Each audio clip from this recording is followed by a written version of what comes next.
Will come to order. Welcome to the Committee on the Budgets hearing on oversight of the Congressional Budget Office, CBO's work in analyzing legislation and policy for their fiscal and economic impact is essential for Congress to make good and responsible decisions in governing our great country. We need to ensure that this crucial information and analyses we rely on for lawmaking is accurate, timely, and transparent. I know Dr. Swagel agrees with that, and that there's accountability for the enterprise and for its mission. And I believe its mission is central to the good governance of the great United States of America. And we're honored to have that oversight responsibility. Before I begin, we have 4 additional members joining us today. They all have taken an interest in reforms to those ends: accuracy, timeliness, accountability. That's Keith Self of Texas.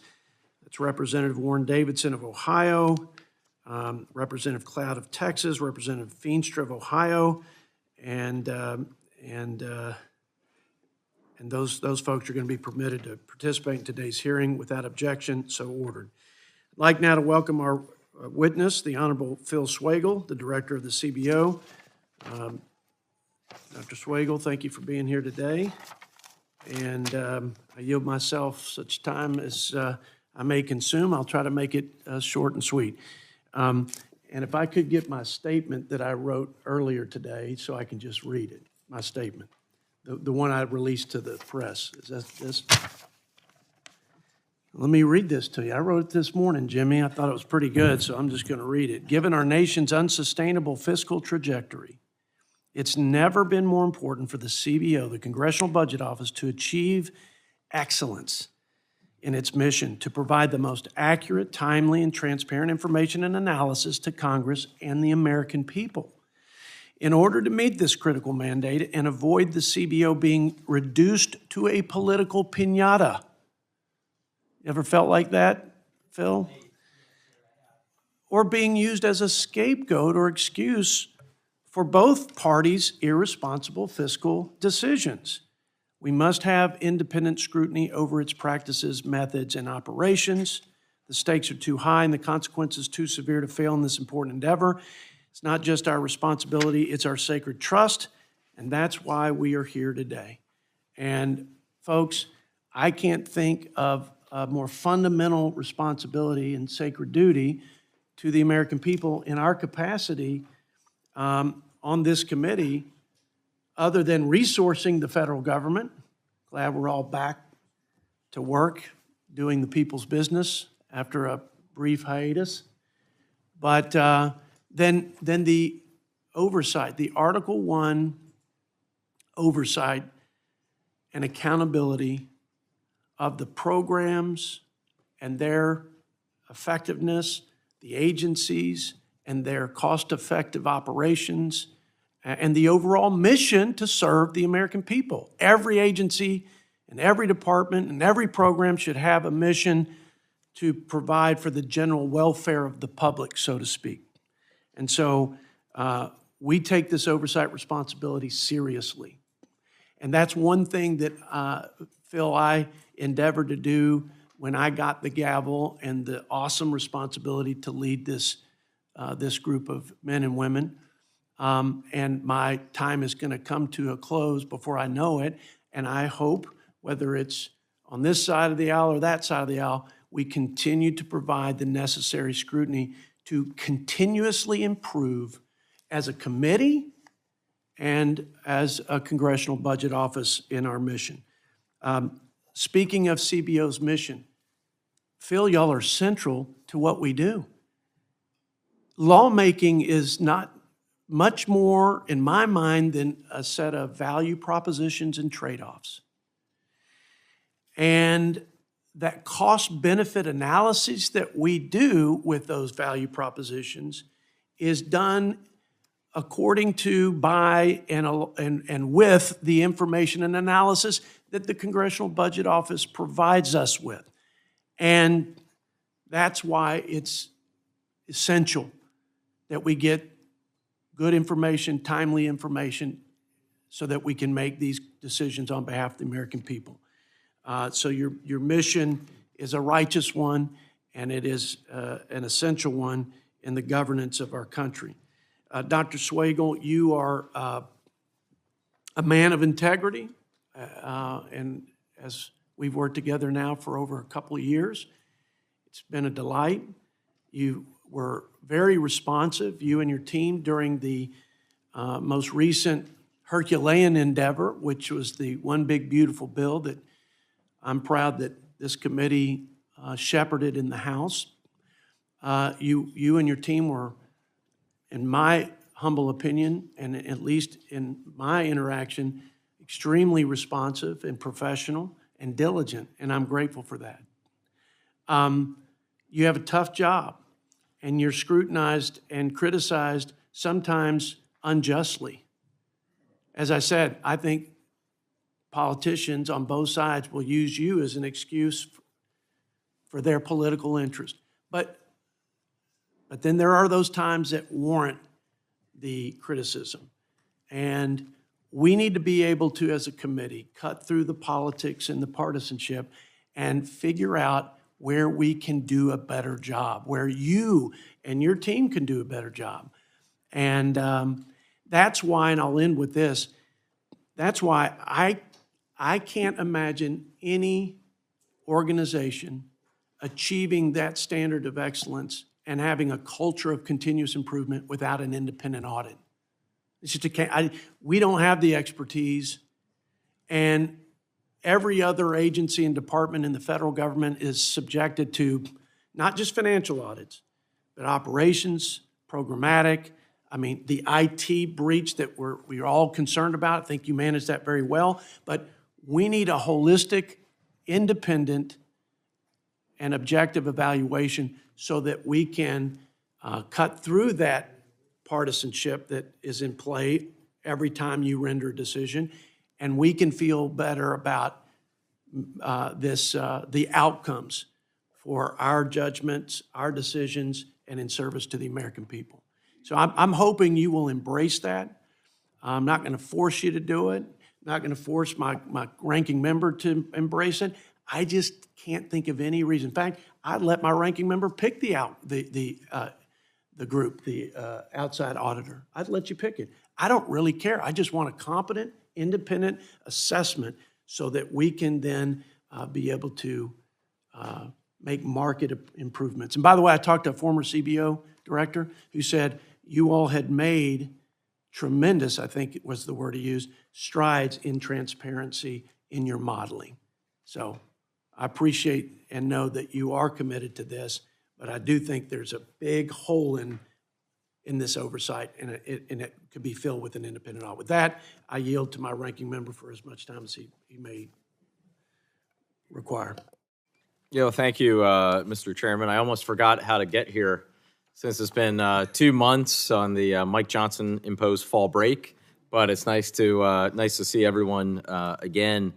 I think we need to take a step back here, and I'm glad to have, and thank you very much, Mr. Swagel, Dr. Swagel, for being here, and to all 270 of your CBO employees, thank you for what you do.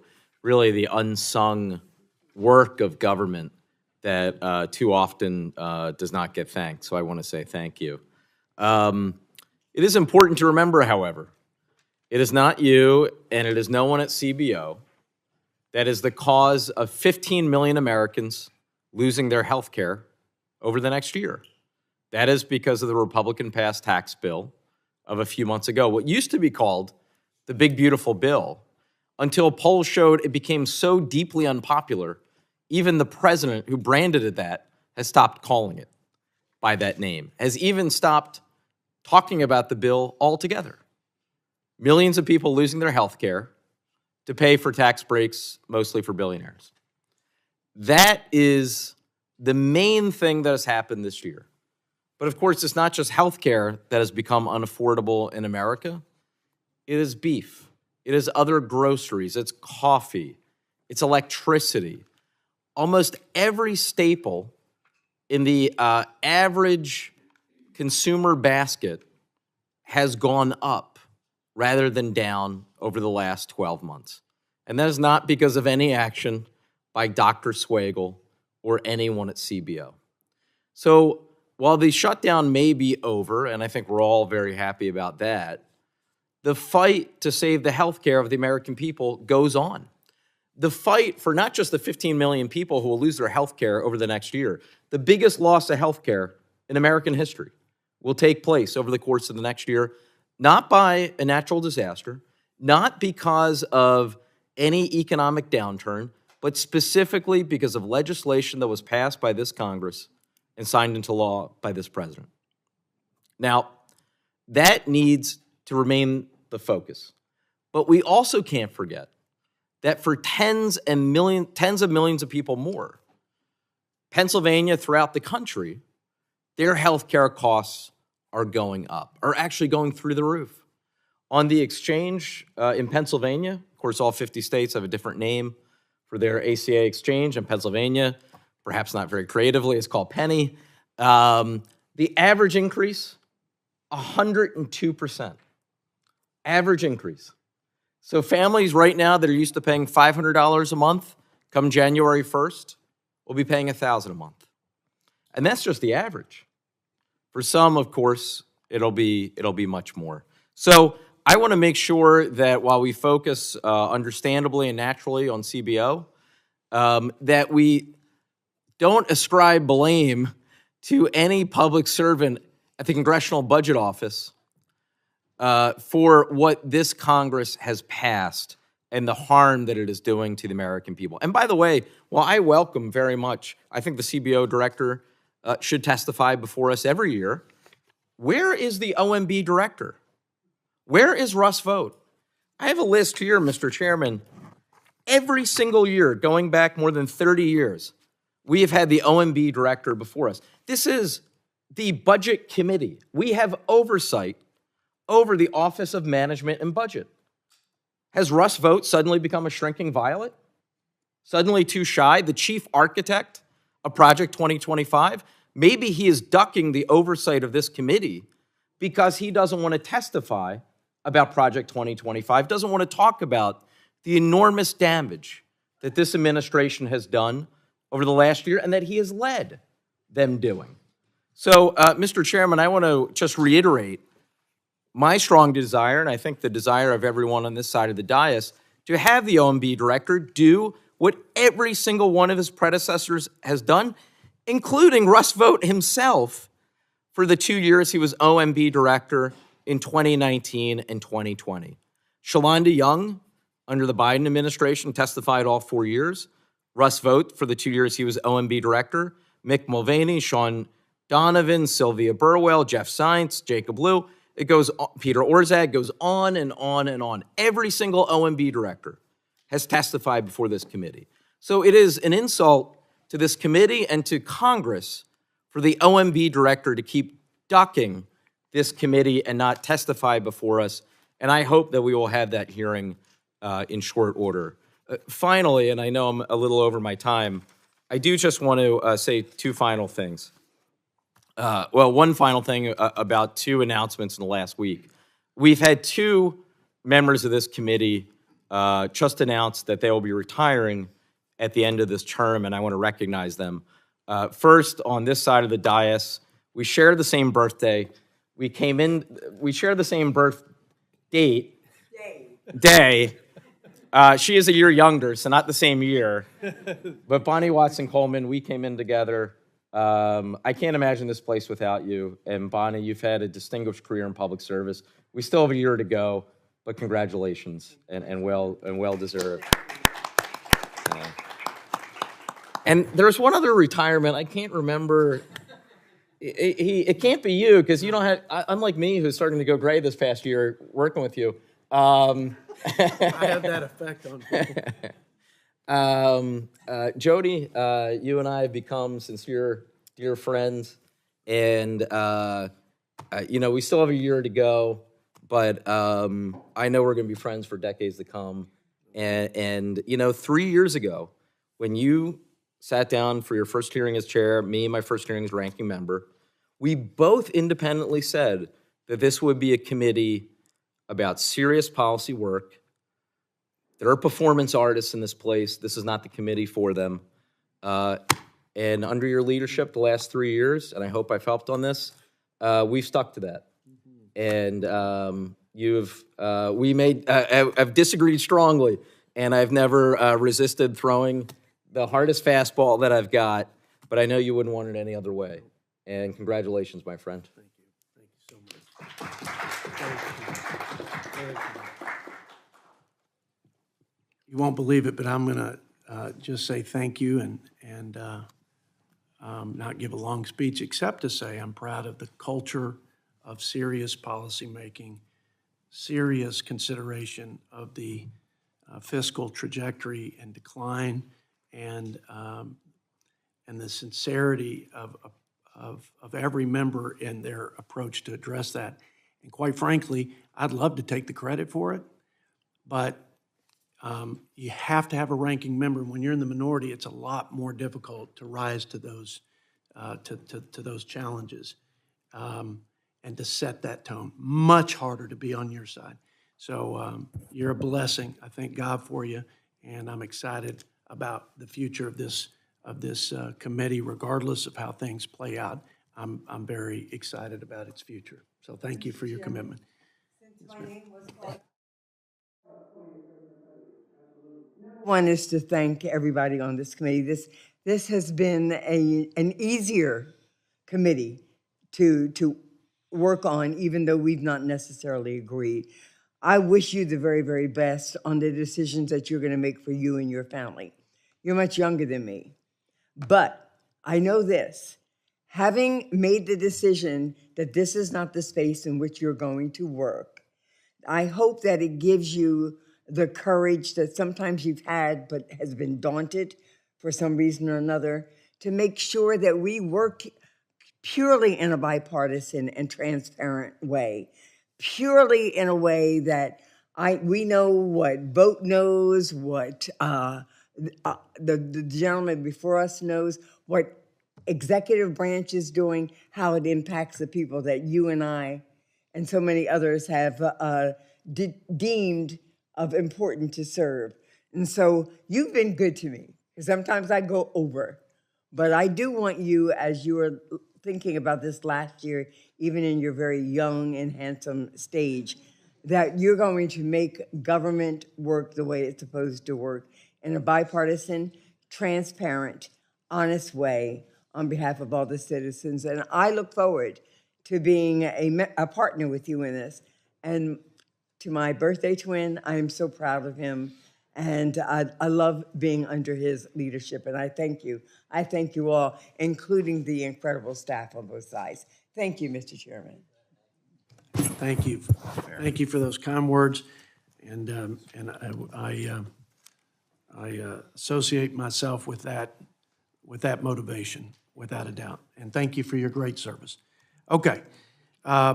In the interest of time, if any other member has an opening statement, I ask that you submit it for the record. I will hold the record open to the end of the day to accommodate those members who may not have yet prepared written statements. Now, Dr. Swagel, it is your turn. You have 5 minutes for your opening statement, and then we will proceed to the questions and answering session. Great. Thank you, Chairman Arrington, Ranking Member Boyle, and members of the committee. Thank you for inviting me to testify about the work of the Congressional Budget Office. I will start with CBO's work on the 2025 reconciliation bill, and then I'll turn to cybersecurity issues. So CBO spent much of the past year supporting both sides and both chambers of Congress as lawmakers developed and considered the 2025 Reconciliation Act, Public Law 11921. My written testimony provides details about that work. CBO's technical assistance helped committee markups stay on track. Our cost estimates and dynamic analysis provided budgetary and economic information ahead of votes. We provided considerable analysis directly to members. All of that work epitomizes CBO's mission to provide objective, nonpartisan information in support of the congressional budget process. The timeliness of CBO's analysis was of paramount importance for the reconciliation process. In the course of our work, at times we needed to strike a balance between timeliness and making our analysis as transparent as possible. After enactment of the bill, we have gone back to provide more information on our estimates. The next budget and economic outlook in February 2026 will have the 10-year budget update, including impacts of the 2025 Reconciliation Act on the economy and on the budget. We will have analysis of the many changes in tariffs this year, changes in immigration, and much more. All right, let me next turn to cybersecurity. 2 weeks ago, CBO learned from our security partners that we were the target of a sophisticated cyber attack. This incident involved unauthorized access to a subset of CBO's email by a threat actor.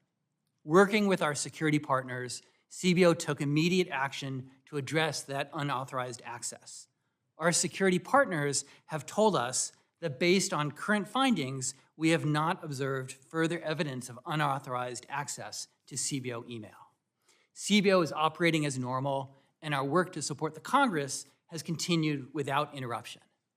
The investigation into this incident is extensive and ongoing, with help from our federal partners and from private sector security specialists. I'm grateful to the House and Senate Sergeant-at-Arms, the Senate CIO, the House CAO for their guidance, to the U.S. Capitol Police and the Architect of the Capitol for their support, and to many others across the legislative branch. I realize that members have questions. The investigation is still going on, including with regard to CBO email, the threat actor's activities, and steps to further strengthen CBO's defenses. When we know more, I will provide that information in a closed-door setting.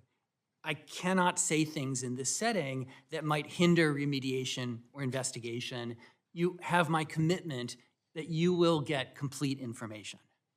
Chairman Arrington and Ranking Member Boyle, members of the committee, thank you again for your support.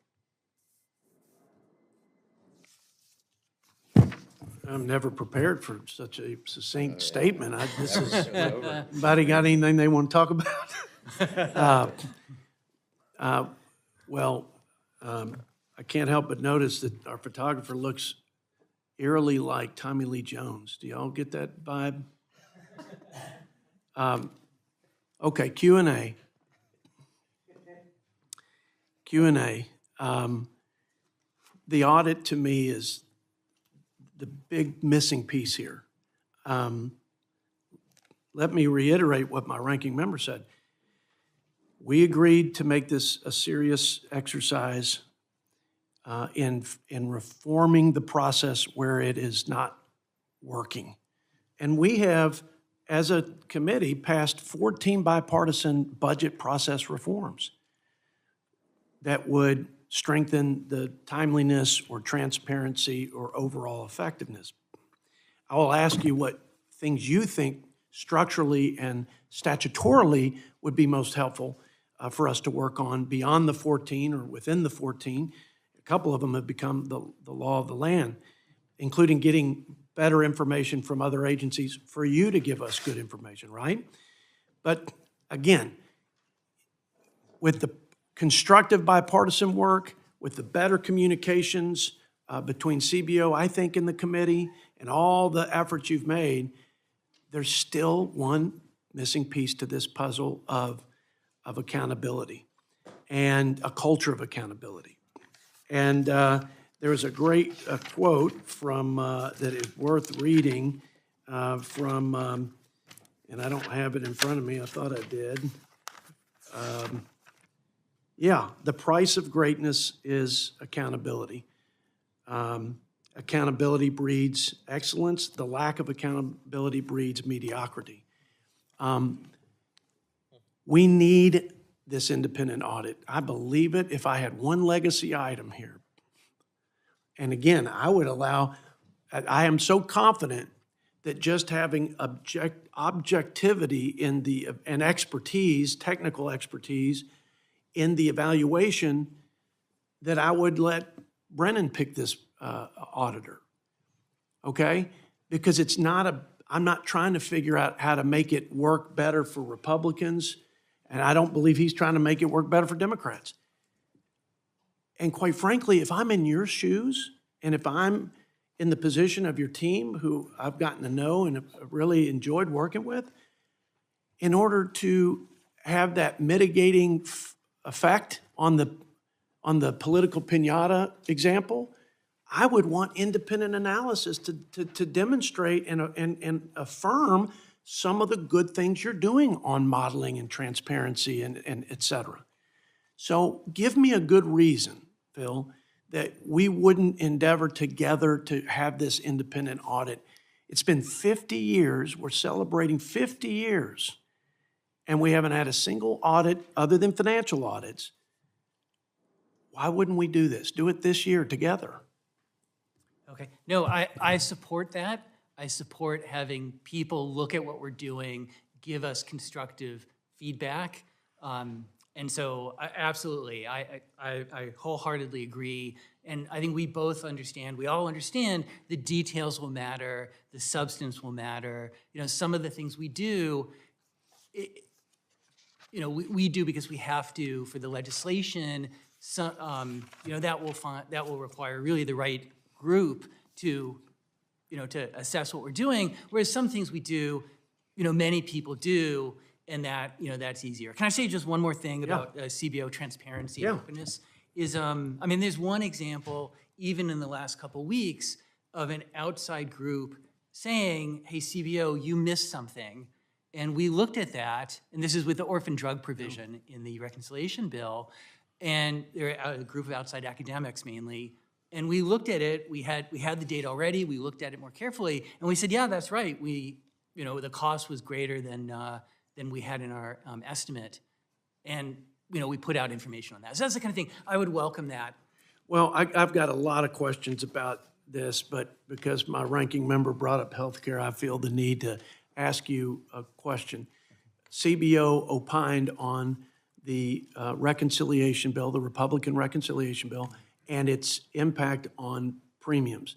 And you all wrote a formal missive that our legislation would, in fact, bring down premiums because of the roughly $1 trillion of rooting out waste, fraud, and abuse in healthcare. Is that a true statement? I have a copy. We wrote a letter to you and I think it was Chairman Guthrie on that included that information. And that's right, that the legislation in our analysis will bring down premiums. There's a variety of reasons, puts and takes, but the net is that it will lower premiums. And I would say I'm looking forward to working on Medicare Advantage reforms, on PBM reforms, on stuff we talked about in our committee that got a lot of bipartisan support, like site-neutral payments to hospitals. That was one that I got from Obama's budget, actually, but it was in Biden's and Trump's. Mm-hmm. Let's work together to bring premiums down, make it more affordable. I think there's plenty of bipartisan work we can do. I know Obamacare was probably with the best of interest and best of intentions, but it has not brought the cost of health care down. So we've got to do something together to achieve that. No doubt there's a sense of urgency on that matter. With that, Ranking Member Boyle, the floor is yours. And thank you, Phil. Well, thank you. And let me start off by thanking you, Phil, and everyone at CBO for what you do. One real bipartisan highlight, and it was done with the strong support of the chairman, my CBO Data Sharing Act was passed and signed into law. Jody was, chairman was a chief co-sponsor of that. Passed this committee, passed the House, passed the Senate, was signed into law. CBO was instrumental in working behind the scenes and in helping us draft that. So that way you would be able to better do your job on behalf of Congress and on behalf of the American people. So I thank you and your folks for work on that. And it does speak to the one of the real bipartisan accomplishments of this committee. Transitioning to something a little less bipartisan and very partisan, and that is healthcare, which I addressed, as you may recall, in my opening remarks. You guys were obviously very busy as the Republican reconciliation bill was working its way through here, and there were constant changes, including on the floor of the Senate, where things being written into. I want to remind people where we landed. Because of the Republican passed bill that was signed into law 4th of July by this president, how many Americans will lose their health care who are currently on Medicaid? Our estimate was that the reconciliation bill will increase the number of uninsured through Medicaid by 7.8 million. Okay, and how many who currently are on the ACA would lose it if the enhanced tax support premiums are not extended? The expiration of the enhanced PTCs would be about another 4 million. Yeah, and you're aware in total, when you add up all of the healthcare changes, Yale Budget Lab just late last night updated their numbers. It is approximately 15 million Americans more who be uninsured next year as opposed to those who are currently uninsured, correct? Yeah, that's what Yale has, and it's the combination of the Medicaid changes I just mentioned, the expiration of the enhanced premium tax credits, and then changes in the bill to the Affordable Care Act, which was another 2 right, 2 million. another, So yeah. that's how you get together. Our number is is in the 14 million range. Yale has 15, but it's the same ballpark. Yeah. Are you aware of any other time in American history when 14 to 15 million Americans lost their health care? No, I'm not. Thank you. Let me switch to tariffs. Is a tariff a tax? A tariff is a tax on imported goods. It is estimated, again, by Yale Budget Lab, that on average household will lose $1,700 over the course of a year due to this president's tariff policies. Does that sound in the ballpark, CBO, of any figures on that? So we have done similar analysis for President Trump's first term, and we had something like $1,200 per family back then. That was based on, yeah, That was based on then. tariffs then. The Right? tariff rates now are higher, and we've done a lot of analysis. We're updating that now to include the tariff reductions that were just announced earlier this week. So we'll have more on that soon. They also estimate that a 20% increase in clothing costs, an extra $6,500 added to the average cost of a new car. Do these tariffs expand the economy or do they shrink the economy? The tariffs raise prices for families and businesses. They reduce business investment. They reduce household spending. They lower productivity by distorting and reducing the efficiency of the U.S. economy. So over time, they will reduce the size of the U.S. economy. Well, clearly, the American people who are already hurting from an affordability crisis over the last few years, ever since the pandemic, things have clearly only gotten worse and more expensive rather than less expensive. Thank you, Dr. Swagel. I'll yield back. I thank the ranking member. Now you have 5 minutes to Glenn Grothman from Wisconsin. Okay, thank you for coming over here. A little bit concerned. What is the most recent number on the amount of federal debt we have? Oh, sorry. So it's 100. It's nearly 100% of GDP.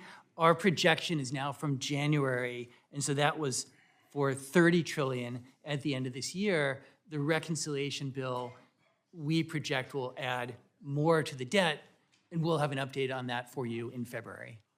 Okay, you said in January it was what, 30?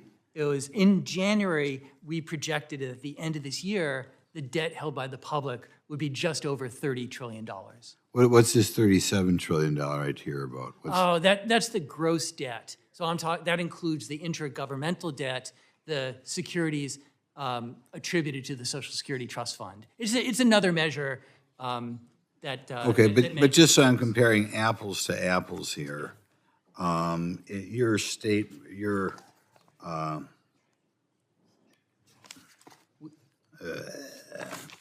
your figures that you list for the House Appropriations Subcommittee, you're showing for the year ending 24, which is really a year ago, you're showing 28.2 billion there. That's right, and that's the net.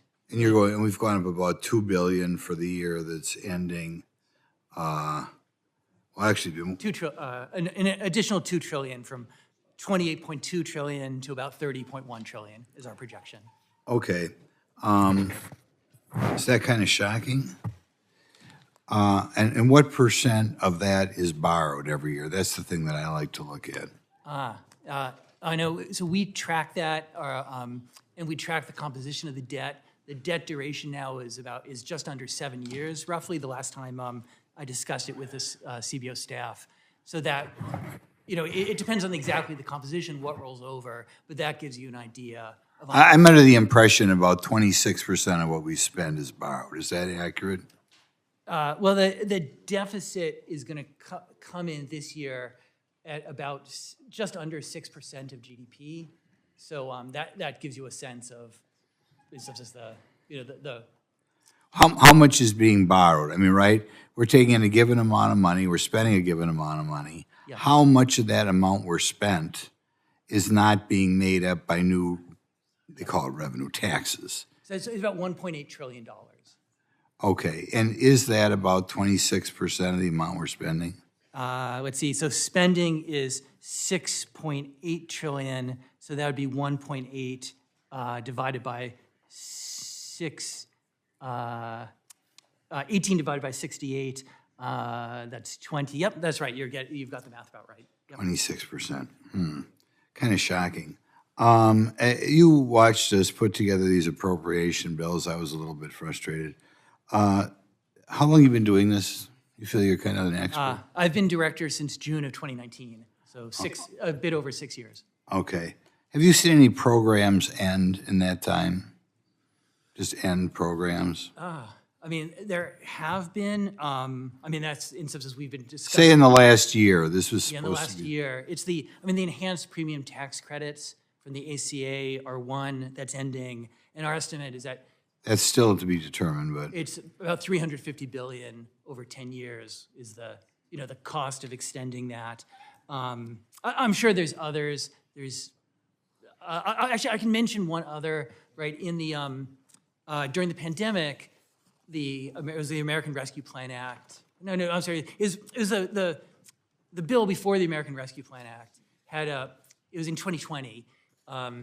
Boy, the pandemic years blend together. But in 2020, there was a continuous coverage provision that with respect to Medicaid, and that was ended after the pandemic ended. So there are examples, but I'm not disagreeing with your overall point that there's lots of things that are, start and then don't end. you call it revenues and outlays. There are things like the low-income tax credit, which has been highly criticized. Does something like that show up here under revenues or outlays? So the low-income tax credit, it would show up under revenues because it's a tax. It's Right, it's kind of a misleading way of pretending it's that you're spending done through the tax code. right. I know new market tax credits is the same thing, right? That's right. So there's a variety of tax expenditures. The Treasury puts out information on them. The Joint Committee on Taxation puts out their own list of all of those tax expenditures. Okay, The gentleman's time has expired. I'm sorry, thank you. We will now turn to our colleague Jimmy Panetta from California for 5 minutes. Outstanding. Thank you, Mr. Chairman. Ranking Member Boyle, and of course BWC, who obviously I extend my congratulations after a storied career. I also just want to start this off by giving just a brief comment in regards to the chairman stepping down from Congress. Obviously, as a chairman, as a colleague, as a classmate, as a friend, you don't know how disappointed I am. But I understand based on your obligations, especially when it comes to putting family first, as you always have, and I appreciate that. We all appreciate that. And so I understand why people step down from Congress, especially someone like you, Jody. And I just hope that the way you conduct yourself with our ranking member here in this committee is an example for other committees, to be honest with you. The way you two work together, obviously with your disagreements, many that you have, as we've heard today, but the way that you continue to have a civil environment, something that an environment that hasn't had before in this committee. You brought it to this committee. You maintained it to the committee after a very, very tough session, and I really appreciate that. And to me, politics flows down from civility. Civility flows down from personality, and personality flows down from morality. I just hope, Jody, that the person that replaces you understands that and follows that lead. So thank you. Good luck. Look forward to working with you the next year and beyond, and know how much your legacy has been left on this committee and hopefully on Congress. So thank you. Director, thank you for being here. I appreciate your work, your service since 2019, and the fact that I think it's worth reiterating the importance of the CBO, acting as an impartial source of legislative analysis. Without CBO scoring and in-depth economic analysis, Congress literally would be flying blind through much of the work that we do as legislators. And unfortunately, this year, there was the reconciliation process that it passed an extremely expensive tax package, combined with the multi-pronged attack by this administration on the economic well-being of our country. Your recent budget and economic report reduced its estimates for GDP growth this year by 0.5%, and you noted, and I'll quote, the negative effects on output stemming from new tariffs and lower net immigration more than offset the positive effects of provisions in the Reconciliation Act. And while your office noted that some longer-term growth effects will occur, you also found that the reconciliation bill would add $3.4 trillion to the deficit, which means $4.1 trillion when you include debt service. And as you just said, it's over $38 trillion right now when it comes to our debt. And at a time when our credit worthiness is already being downgraded by agencies like Moody's, Fitch, and S&P. And so I just want to today, in my limited time, I was going to focus on two areas, the debt, the PAYGO score, but I want to talk about tariffs. Your answer to Ranking Member Boyle was an absolute hammer. And I'd ask you to repeat that again. Do tariffs negatively affect the economy, and how? Yes, sir, they do. They do it, first of all, by raising prices on families and on businesses. They lower business investment, they lower consumer spending, and then they reduce productivity. The distortions they add into the economy reduce efficiency and thereby reduce our growth. They increase prices, they decrease the GDP, they kill jobs, they hurt industry. But more importantly, as a body and in this institution, I believe they're a threat to a rule of law. Our power in Congress, Article 1, Section 8, Clause 3 says that we have power, we have purview over trade and foreign commerce, correct? Yes, that's correct. Exactly. Now, in regards to tariffs, they also drive up inflation, correct? There's a temporary increase in inflation as the tariffs pass through the economy. And what does this increase in inflation mean for the purchasing power of the average American household?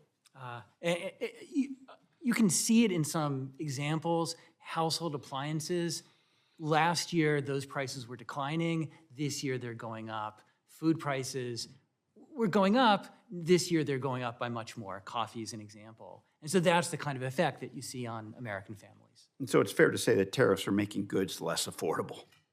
Yes, that's correct. Okay. Well, I appreciate that. I thank you for your service, and I hope that you continue to guide Congress so that we understand how important it is that these types of policies actually hurt American working families and not help them. Thank you. I yield back, Mr. Chairman. I thank my friend from California, and I'm grateful for his generous comments. And now yield 5 minutes to General Jack Bergman from Michigan. Thank you, Mr. Chairman, and I will echo the sentiments of all our colleagues. Said in naval terms, we wish you fair winds and following seas. And the challenge of dealing with teenagers. But you're getting some experience here. I'll leave that for another discussion. Transparency. If there was one word I think that we all agree on, transparent. And I'm not going to get into a technical definition because it eats up time, but we have to understand the difference between something being transparent and translucent. We'll leave that for another time as well. But in specific, I'd like to focus a few questions on the Veterans Administration and feel some of these are a little bit specific. And if you want to just say, I'll take it for the record and get back to you, that's great. Okay. How does CBO handle known data inaccuracies or gaps in Veterans Administration reporting? Is there any methodology? You know, that excuse me, it happens sometimes that, as you said, there's a gap in the information for our estimate. We do our best to, you know, come up with an answer when the Congress needs it, and then document that. In a cost estimate, we have a section on uncertainty, and if there's some information that, you know, instances we've had to fill in, we will do our best to explain it in that estimate. Okay. Along that line, does Veterans Administration ever decline to provide data that CBO explicitly identifies as necessary to produce an accurate score? Okay. I'll give you a specific example that the Budget Committee staff this year were extremely helpful with. When there's been legislation for rescissions, you know, proposing to rescind funds, depending on the program, we typically have to get that information from OMB. And the Budget Committee staff have been very helpful in making it so we get that information from OMB as quickly as possible. Okay. Are there any specific data fields CBO would recommend Congress require the Veterans Administration to collect and report, particularly, let's say, as it involves community care or workforce capacity? Are there any, you know, little things that you've got a list that you'd really like to see that on? Okay. You know, in those areas, the executive branch agencies are really pretty helpful. The Department of Labor, the Bureau of Labor Statistics, we get a lot of information from the VA on issues relating to veterans, and the VA is really extremely helpful, and we ask a lot of them. You know, there's going to be gaps because the shutdown has an effect on some of those data. So it could be there'll be gaps that I don't know about now. But on the whole, you know, I really have praise for the kind of the data providers from the executive branch. Okay. And are there any explicit assumptions that CBO makes about veteran behavior? Wait, I'm sorry, say that again? Are there any explicit assumptions that CBO makes about veteran behavior? That's very good. It's something I'll give you an example where we have to think about when there's proposals that would expand access to care outside of the VA system, and there's a variety of proposals, we have to think about how many veterans would do that. And so this, you know, under current law, under their proposal, how much would it cost, and things like that. So we do have to make assumptions about that behavior. We get as much information as we can from the VA, and then we look to other sources. But it's an assumption we have. Yeah, it would be. I think it would be very helpful, especially in my role on the Veterans Affairs Committee. It'd be very helpful if we could see, just as a committee, just to see some of those assumptions, because we're all working towards the same end game, which is better outcomes for veterans and their families, but doing it in such a way that the Veterans Administration is a partner with the success that it has because of the oversight from Congress and the partnership working together for the betterment of the veteran, period, and their family. And with that, thank you as always for being here, and thank you for the opportunity, Mr. Chairman. Okay, no, thank you. I thank the gentleman and now yield 5 minutes to the pride of New Jersey's 12th District, our friend and colleague, Ms. Bonnie Watson-Coleman. I thank you, Chairman. You're just so good to me. So I'm going to reiterate that I want to see vote come before us at some point, because I believe that the whole story is important, Doctor, about how we are navigating all of these policies that I think have negative impact on economy, health, well-being, et cetera, et cetera. So that's my sort of preamble.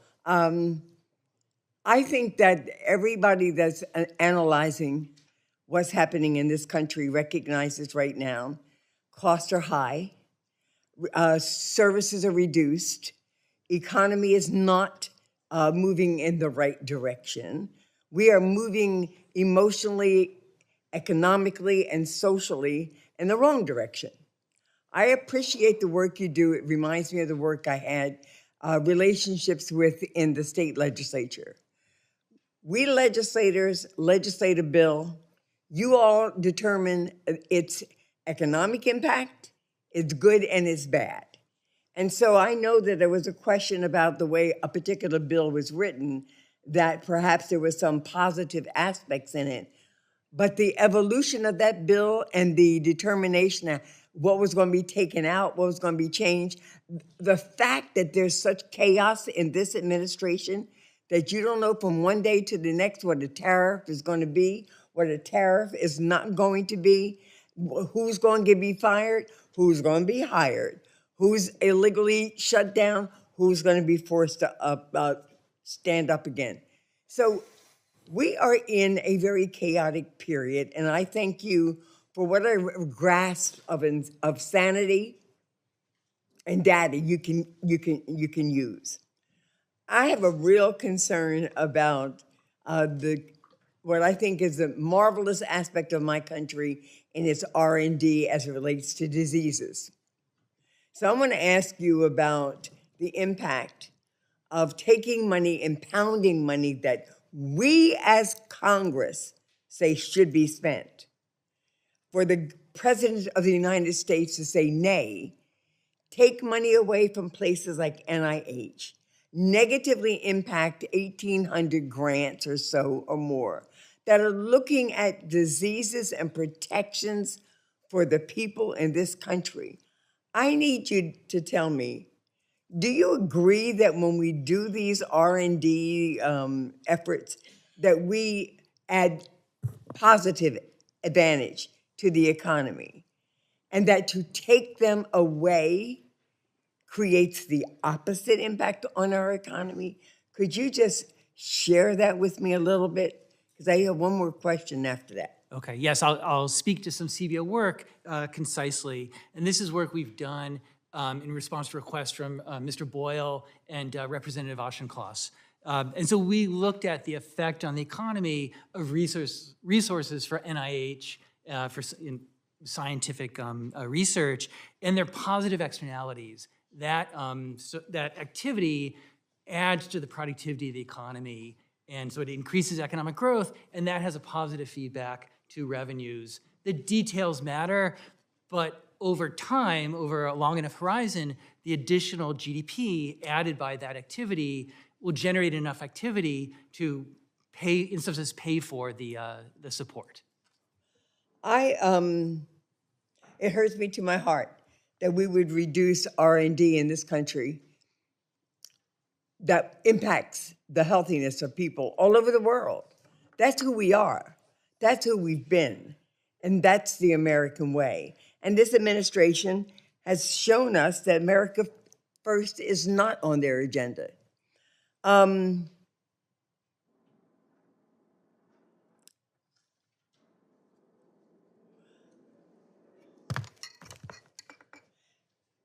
Given that one of your jobs is to look at the legislation and make some economic projections as a result of it, given the chaos, not knowing what's really happened next, are you negatively impacted in developing the kind of background information that gives you comfort in what you're saying is the impact of the legislation that is being considered by you all?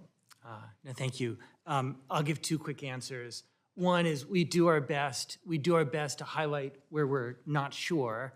And then when we can, we'll go back and look at, well, what did we get right and what did we get wrong?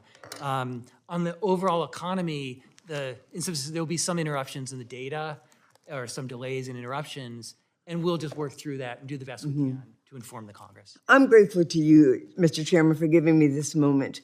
I just know that now is our opportunity to stand in our power and our constitutional authority that we've been you know, it's been stripped away, pulled away. It's been manipulated away. Here we are. You and I and the rest of this committee, we stand ready to take it to the mat on behalf of the people. Thank you. God bless. Thank the gentlelady from New Jersey, and now yield 5 minutes to my friend from Kansas, Mr. Ron Estes. Thank you, Mr. Chairman. I want to extend my appreciation, well, actually maybe join everybody in celebrating your retirement. Congratulating you on your retirement. We appreciate your effort and your service to the institution and for your leadership on the committee since you've been here as chair. I know the people of West Texas are grateful for you and the work that you've done on so many things, and I look forward to continuing our friendship in the years to come. So thank you. And now we turn from patting Jody Arrington on the back to talking about real issues. And Dr. Swagel, thank you for being here. I know it's maybe sometimes positive and negative in terms of talking about the things you do and are the things that we want to celebrate, things we want to criticize or complain about. I know a lot of our discussion today is about transparency, and I think it's very important as we talk about the agency and the existence for the last 50 years and how important a role the CBO plays in the legislative process. And as the designated scorekeepers, it's important that your reports and analysis are available, and they have a dramatic impact on bills that come through the House and the Senate, as well as the public perception of what we pass and decisions we make regarding legislation. We need to make sure that CBO works to improve scores, to actually make sure that they align with reality. And on like any estimate, there's going to be some variation. Ideally, you want to minimize that variation up or down within closest tolerance as possible. And unfortunately, as we've talked about previously in the committee room, CBO sometimes falls short of making those good estimates that help us make decisions. And just the biggest example, I guess, that most current is that with the Congressional Budget Office estimated to score for major pieces of legislation like the Democrats' Inflation Act that was out here. The energy and climate provisions in that bill were estimated by CBO at $391 billion. But estimates by Credit Suisse were double at $800 billion, and Goldman Sachs came out with a $1.2 trillion. I will note that shortly after the vote was passed, CBO did revise its estimates up in terms of through that process. My struggle, and I think a lot of our struggle, is that we're literally making trillion-dollar decisions based on this information. So we want to make sure it's the best as possible. There's other examples we could talk about in terms of inflation estimates or budget deficit estimates. We need to make sure that we as accurate as possible. One of the things I'm also looking at, I think we talked about in other conversations and hearings, is that some of the executive actions and some of the decisions around the executive actions. I know that was a big description that was used in the $1 trillion miss a year ago with some of the discussions around that. At the end of the day, we really want to make sure we're transparent in these things. And I'm, as I've talked about before, working on legislation that would actually require CBO to calculate through the baseline or include in the baseline an update on separate tables detailing some of those judicial or executive actions that have been issued since the last publication, and that would have at a momentous amount, $50 billion or more, looking at how do we finalize executive orders and the impacts through that. So I know there's a whole bunch of things that we talk about, and you've been hit with a lot of things ranging from healthcare and other issues and talking about estimates for economic growth. I in my work on Ways and Means pushed a lot on research and development and how R&D and other innovative ideas help grow the economy. So just want to make sure that how can we work moving forward? And I guess I want to give you an opportunity to at least have some comments on maybe proposals around executive actions or other things that how do we narrow down the estimates to more closely react and to be able to refine that process. Okay. No, thank you very much. And thank you, all of you, the chairman and many of your colleagues, it really impressed on me, the importance of that information. We have been using our monthly budget publication to provide information as quickly as we can on these executive actions when they happen. I can give you some examples, but that's been our vehicle for doing that, and then we wrap it up in the budget the budget and economic outlook. So that's the baseline update we'll have out, this time in February. Student loans was an example where there are many executive actions taken in the previous administration on student loans, and we provided information as quickly as we could to the Committee of Jurisdiction and in the workforce, and then published in the monthly budget review. So that's something that we'll continue to do, and I'm still thinking about what we can do more. I'll just say real quickly on the other estimates. I mentioned one, the orphan drug provision in the 25 Reconciliation Act. We underestimated the cost of that. So I suppose that went in some sense in the majority's direction, in the sense of, we said the cost was $4.9 billion. We should have said it was $8.8 billion. And so, we just have to do better. Let's keep it there. You'll do better. You were off. Let's figure out how we can do the better. Inflation Reduction Act on the energy, the green tax credits. Yeah, just the you role get of- blamed. You even get blamed for the outfit that scores tax policy too, huh? Yeah, so that is a challenge that the Joint Committee on Taxation does some things and we do Yeah, some things. that's right, and that's Great. something I've had to cut through with my own colleagues during the reconciliation Okay. bill. So, No, wonderful. And Thank by the way, I think they ought to have an audit just the same. So, Thank you. okay, my fellow Texan and friend from true West Texas. I say right. West Texas, and I see you roll your eyes. And so, Ms. could feel Escobar, it. you have 5 minutes. Thank you so much, Mr. Chairman. And I'd like to echo the statements from our ranking member about the retirements of two great committee members and friends. I'm sure your families are delighted, but we will certainly miss you and look forward to working together over the course of the next year. And Mr. Chairman, I was heartened by your opening remarks about accountability and oversight and transparency, which is why I do hope that we get the OMB director, Russ Vogt, before us, sitting in that chair at some point soon. I associate myself with that sentiment. Excellent. Full stop. Excellent, perfect. So I look forward to that. If anyone can make that happen, you can. Mr. Vogt, the architect of Project 2025, needs to come before this committee because of his egregious violations of law and his disregard for our Constitution. So I look forward to that conversation. Our side of the aisle, Dr. Swagel, thank you for being here. Thank you for your work. We are focused on the crisis that the American people are living through right now. It is an economic crisis that is self-inflicted by this White House. And although the President of the United States and his cronies are wholly immune to what average, everyday, hardworking Americans are living through, many of us on this dais understand the depth of the pain that Americans are living through. Grocery costs are going up because of Trump's tariffs. The utility costs are going up in large part because of the elimination of the incentives for clean energy. And we are now seeing health insurance going up. And it's not just for people on Medicaid.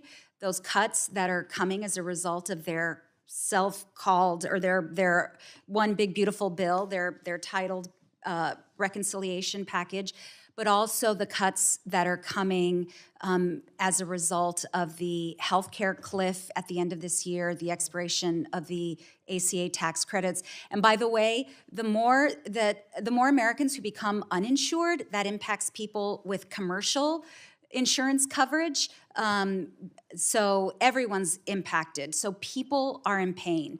But one of the economic pressure points that isn't talked about enough is the mass deportation program that the Trump administration is engaging in, which shocks the conscience. Anyone who has seen the videos of what's going on in American communities should be absolutely shocked, terrified, and outraged. But there is, in addition to this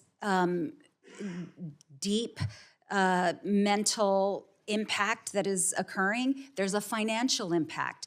The One Big Beautiful Bill, the expenditures for the mass deportation program, unbelievable. $170 billion to deport people, most of whom have been in the U.S. for decades, most of whom also were legal immigrants who had their legal status revoked at the last minute. But there's an economic impact to shrinking our labor force, including the legal labor force, which is what I want to talk about. Forward US released a report and said that as a result of the shrinking of the labor force through the mass deportation program, American families will pay at least a few $1,000s more as in costs as a result. And so, Dr. Swagel, can you tell me whether the CBO will be analyzing how this shrinking of the labor force because of the mass deportation program, how this will affect our economy and Americans? And obviously, I'm sure you can confirm that lower net immigration will also have a negative impact on our economy, but would love your thoughts. Sorry, I didn't give you much time. No, I'll be brief. The big picture is, yes, that our demographics are challenging. We're an aging society.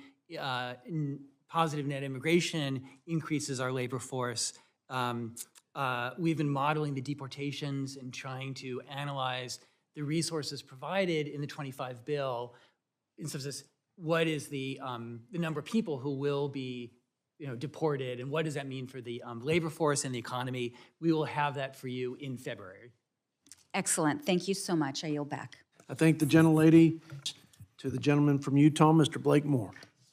Thank you, Chairman. Director Swagel, it's good to see you again. As you know, the current law requires CBO to publish its annual baseline before February 15th of each year.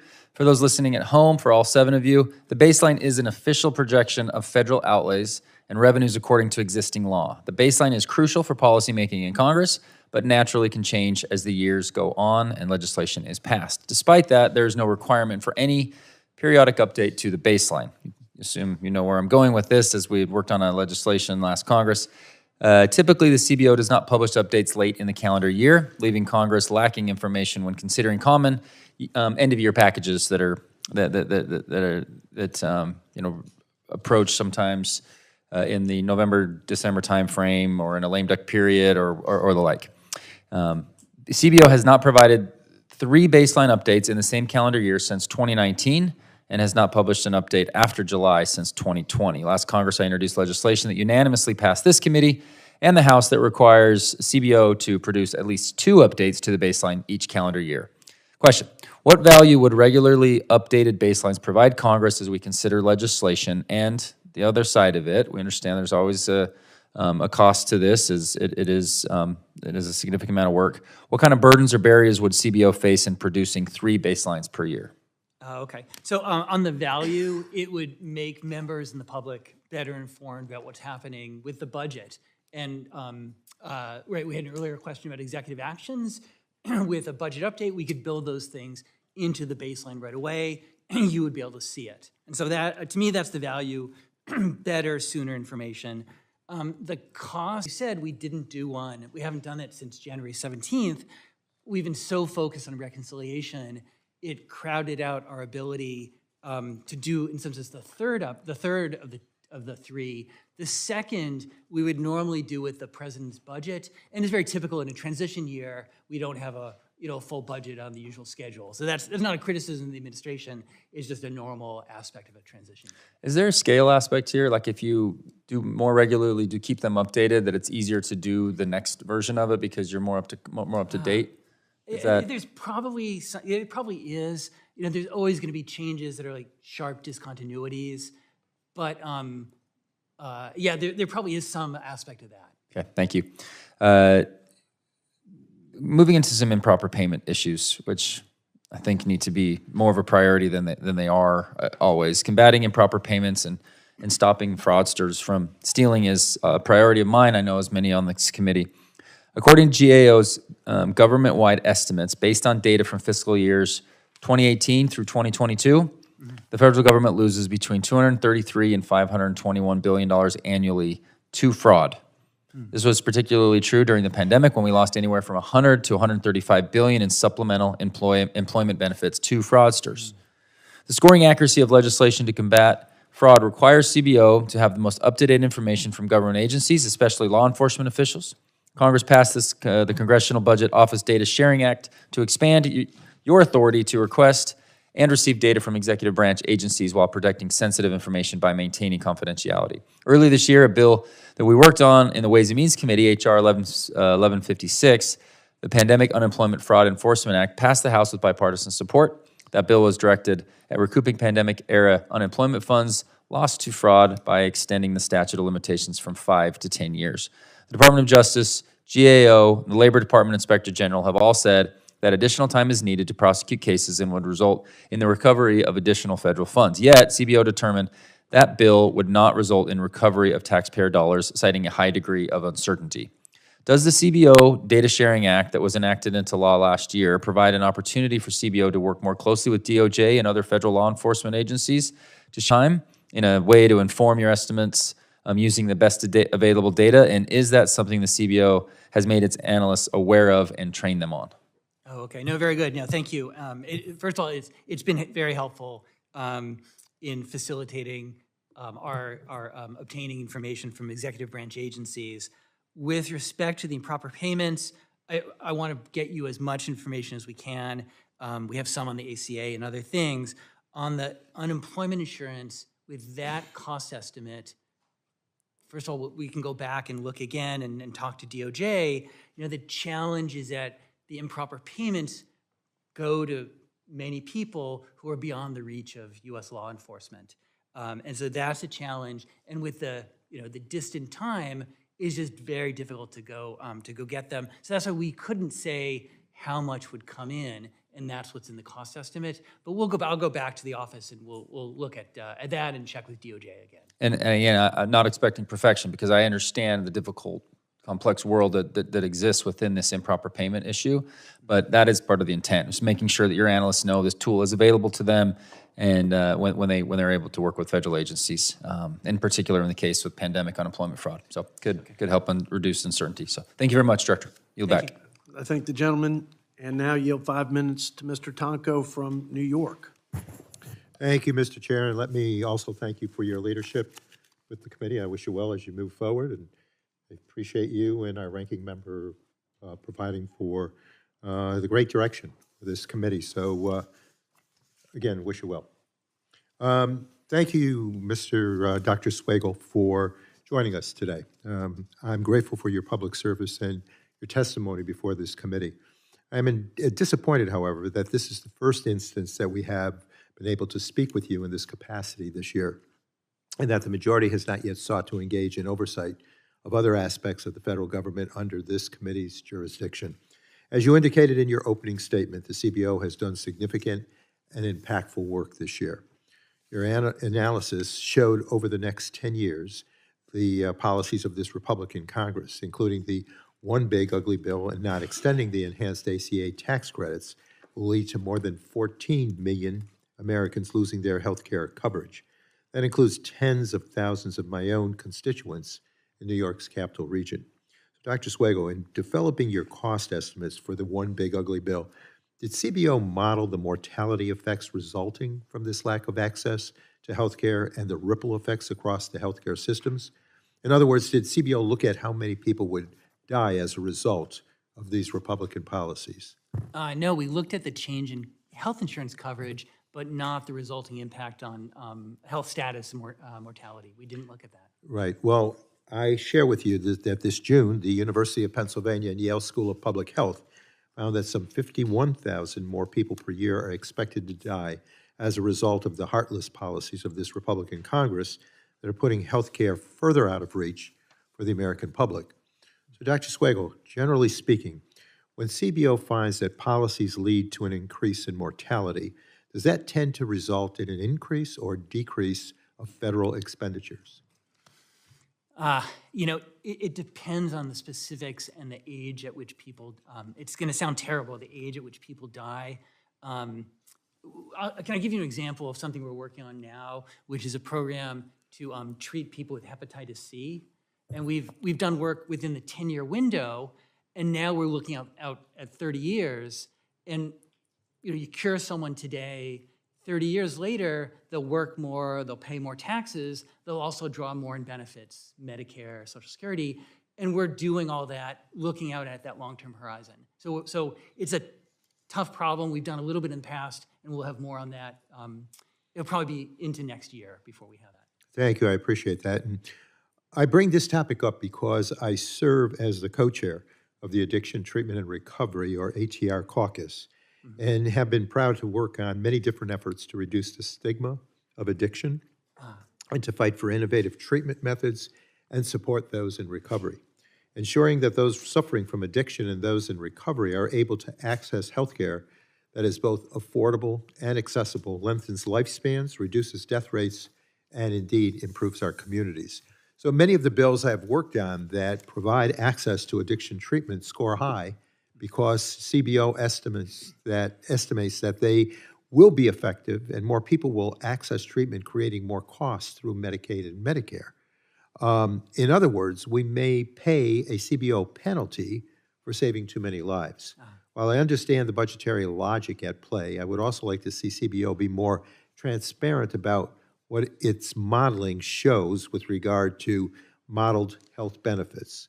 So, Dr. Swagel, for example, if your modeling shows that legislation will save 1 million lives and thus have an increased budgetary effect, have you considered noting that in your cost estimate? If not, is that something you can consider adding as we move forward? No, very good. It's you're exactly right. And sometimes we do that. I mentioned the hepatitis C as an example. There's older work before my time on cigarette taxes where that played a factor as well. If it's a small number of people, we probably wouldn't do it. We wouldn't have the precision. But you're right. If it has that effect on a larger number of people, we would want to.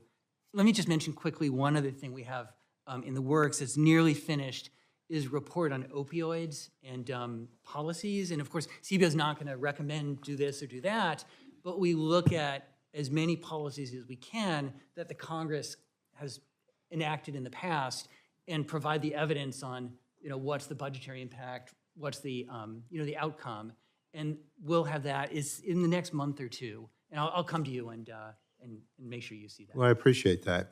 On the other side of the ledger, CBO often is constrained in how it scores the benefits of access to addiction treatment, as much of the savings come from counties and states and not federal prisons. For instance, we know that the average cost for a full year of methadone maintenance treatment is approximately $4,700 per patient, whereas one full year of imprisonment costs approximately $24,000 per person. We also know that increased substance use during the pandemic accounted for more than a 10% decrease in prime-age workforce participation. Yet when we provide access to addiction treatment, it is my understanding that CBO cannot score some of those savings to its limitations on modeling workforce participation. So, Dr. Swagel, can you share any work CBO has done recently to study and better quantify cost savings for upstream care that is avoided thanks to access to addiction treatment? And do you have any thoughts on how CBO might be able to better capture some of these savings? You can make that quick, Mr. Swagel. I'll mention two things. One is the first thing you mentioned is a challenge. The state and local impacts, like county spending on incarceration. We're just not well set up to analyze that. And on the second, on the opioids and impact on the labor force, I'll come back to you because we have this report underway, and then some of the hepatitis C work will have a connection. So I'll come back to you and. Okay, well, with that, I appreciate your attending here today, and with that, Mr. Chair, I yield back. I thank the gentleman, and now yield 5 minutes to our friend, Mr. Josh Burkeen from Oklahoma. Thank you, Mr. Chairman. with all the niceties extended your way today, I want to add to it. You've been an excellent chairman. You've got a year left, so we're not letting you off the hook yet. And we look forward to that excellence continuing. Director Swagel, there were some numbers that were reiterated earlier about the working families tax cut relative to how many people would, with the changes, have to make adjustments. And so as those raw numbers are recited or recounted, you gave some numbers.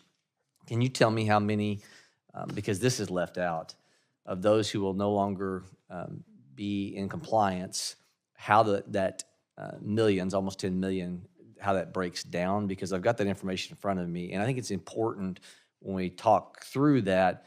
First note is almost half of those with the changes to the working families tax cut could still remain eligible for Medicaid if they complied with just 20 hours of classroom activity, increasing their own skill level, get an education or community service, or get a job. Is that accurate? Yes, that's right. We modeled that, the effect of the Medicaid, the work requirements in Medicaid and SNAP, and we also modeled and included in our estimate the number of people who would work as a result. So that's half of what that number is. There would be no change if they would comply with 20 hours a week, which is Bill Clinton-like work requirements. And if you go back and you look at history, when the poverty level is actually, that's to be a real goal, is to positively change the poverty level. When you go back and look in the last 30 and 40 years, when the poverty level has actually gone down, you'll see it in direct correlation to the work requirements under the Clinton era. Pretty interesting in the last 30 years. And I've got that slide in front of me. If anybody wants to come gather it, I can show it to you. So that's almost 5 million. And then there's 1.4 million that we know were illegal aliens. And then there's another 1.3 million that people forget to leave out that were those who don't even meet the income eligibility requirements for Medicaid because they make too much. And the reason why that change in the working families tax cut establishes a review to actually say, wait a minute, do you actually comply with the metrics that Congress, when they laid out under the LBJ administration, who should be eligible for Medicaid, the income threshold, a means-tested program? We know there were 2 years under the Biden administration where no one did a litmus test to see if they made too much. And by the working families tax cut, we update it to every 6 months. So now we find out, do you make too much? So that there's truth in the program so those that are really in need are served. All right, now let's switch gears. Would you dispute anything I just said? No, in fact, our estimate has those effects, the end of passive re-enrollment, the increased verification on the ACA side, on Medicaid side, and that is in our estimate. We've also provided information on what you said about people misstating their income, in substance, people who are not eligible for Medicaid overstate their income in order to qualify for ACA. Yeah, there's fraud, it's definite fraud. Okay, now let's roll into the ACA subsidies because there's another number of millions that there will be some adjustments there. But I will also want to remind all of us that the Democrats wrote the legislation that says that it would expire at this time because the Democrats, who had the majority at the time that it was written, knew they didn't have the votes to extend it past 2025 because they knew the expense of it. And what they're also not making sure that the American people are aware of is you've got people up to 400% above the poverty line that are on that program. 25% of those that we're talking about make 400% above the 1 million, make 400% above the federal poverty line. And the Democrats designed the program to expire this year because COVID was a one-time limited era, one time in a 100-year type incident. And so they designed it to roll back. So I just want to make sure those points, when people throw out these millions of people, you better break it down and you better make sure we know what we're talking about. Let me ask you about, just to make sure that the CBO remains nonpartisan, what is the process that you use, I got about 30 seconds here, to make sure that partisan lenses are not utilized among your staff? And then can you tell me any type, without naming individuals, incidents where you've got examples in the last several years in your leadership where if partisan lenses start being utilized, scoring things inaccurately, that there's a metric in place to make sure that doesn't happen and there's consequences for the staff who do that? That I yield. Okay, no, thank you. No, I'll be brief. And ultimately, the responsibility is mine. That I'm the director. It's my responsibility to make sure that our work is nonpartisan, it's high quality, and that involves our hiring process. By statute, we hire without regard to partisan leaning, but we have to make sure that the people we hire are not partisans, that they can work in an environment that's nonpartisan. It involves the process by which we do our work. We have multiple levels of review, both up and down and across. We have outside experts who provide feedback, both, you're doing it well, constructive criticism. So we have different processes to make sure of that, and ultimately, it's really up to me. And I'll stop there, but I'll just say thank you. And I know this is important to members. They want to get the best information from us and make sure it's nonpartisan, so I appreciate that. I thank the director and the gentleman from Oklahoma. Now yield 5 minutes to Representative Capter from Ohio.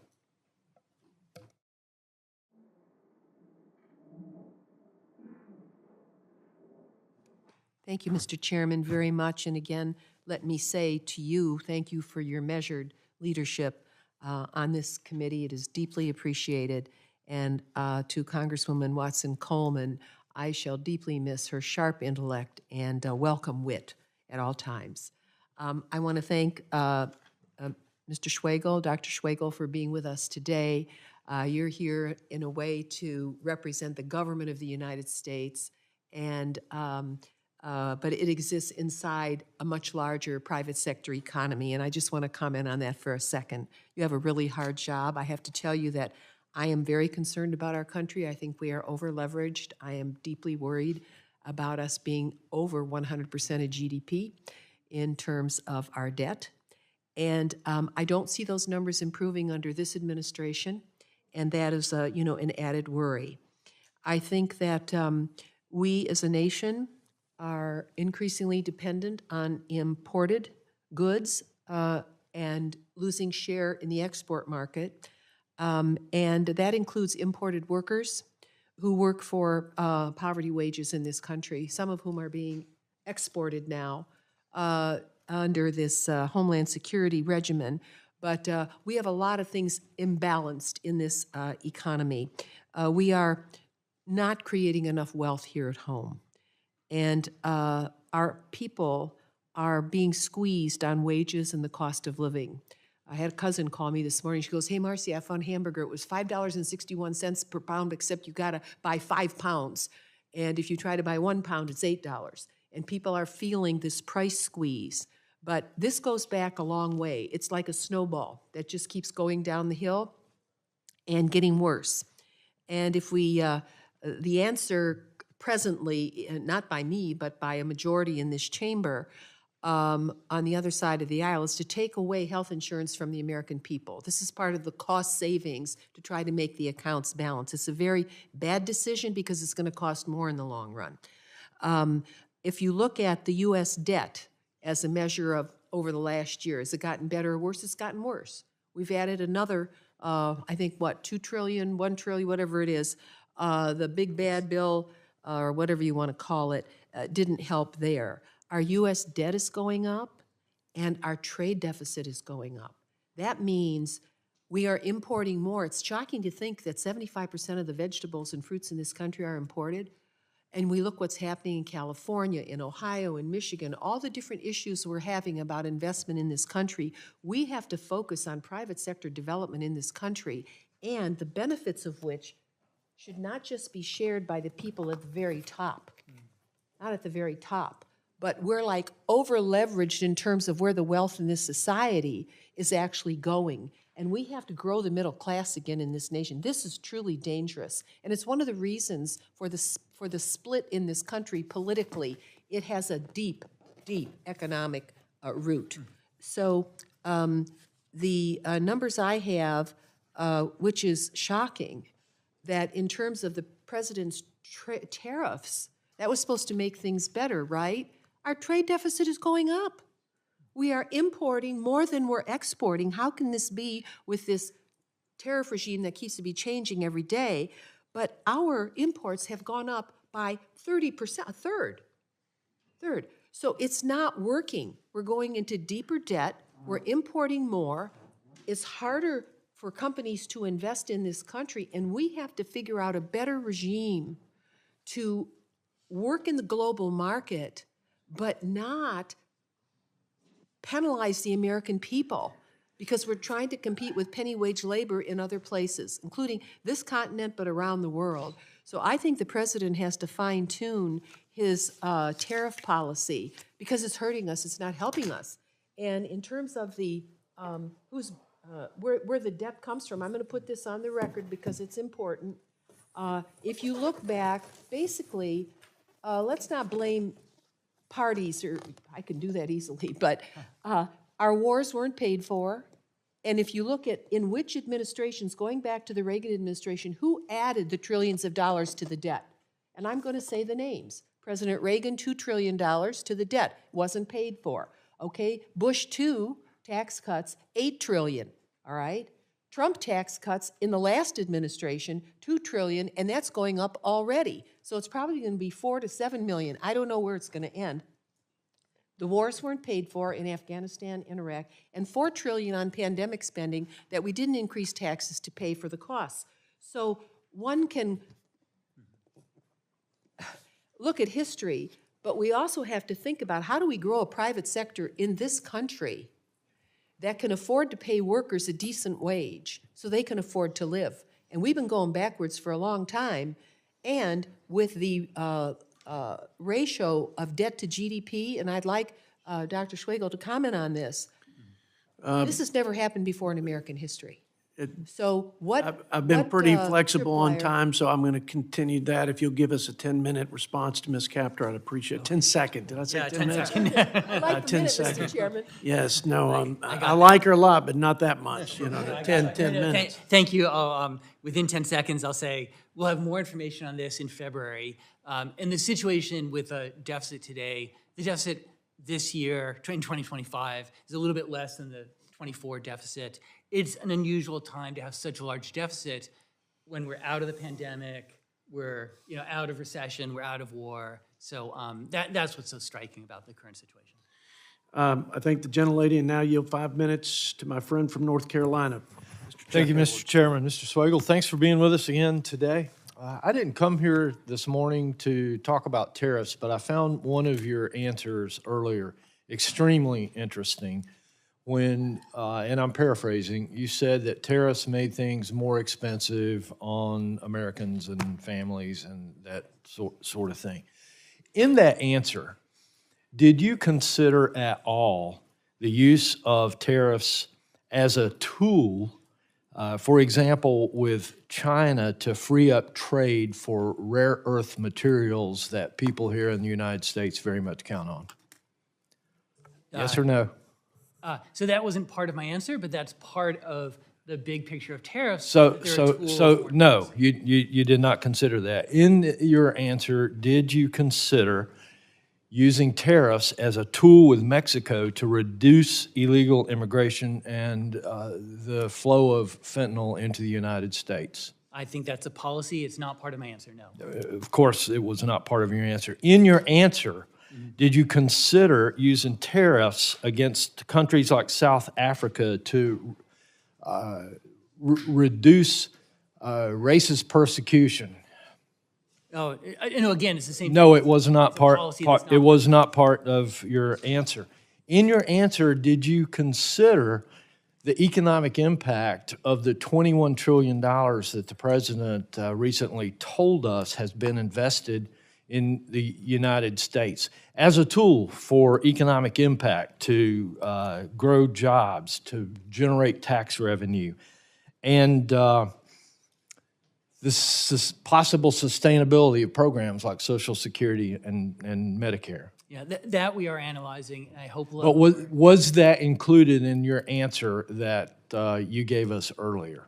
The impact of the tariffs? No, no, it was not. And so my point is simply to the folks here in this committee that there are many, many uses for tariffs to improve America's place in the world and to get international partners to work with us on things of great interest to Americans. So thank you for that. I didn't come here to talk about tariffs. I actually came here to talk about CBO. Can you tell us what reforms you would recommend to CBO? Because all of us, after every single bill, take issue with some of the answers that we get. No, thank you for the question. In some sense, I would say the reforms to CBO should follow the desires of the Congress for more information. As we talked about, more frequent baseline updates, that would require changes within CBO. If it's useful, then we got to do it.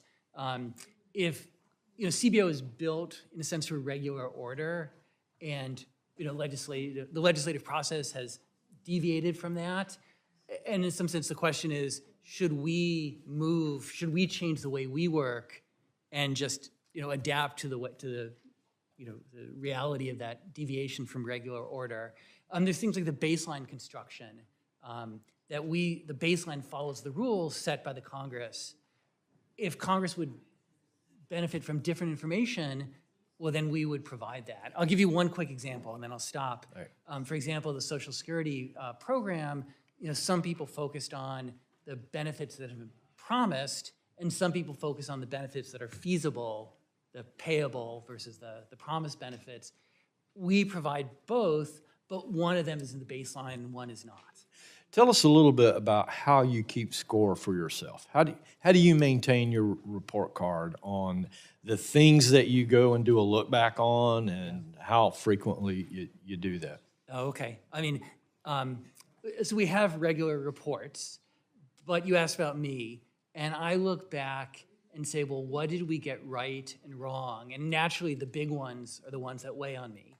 So I'll give you, do the negative first and then the positive, right? It's difficult to project interest rates.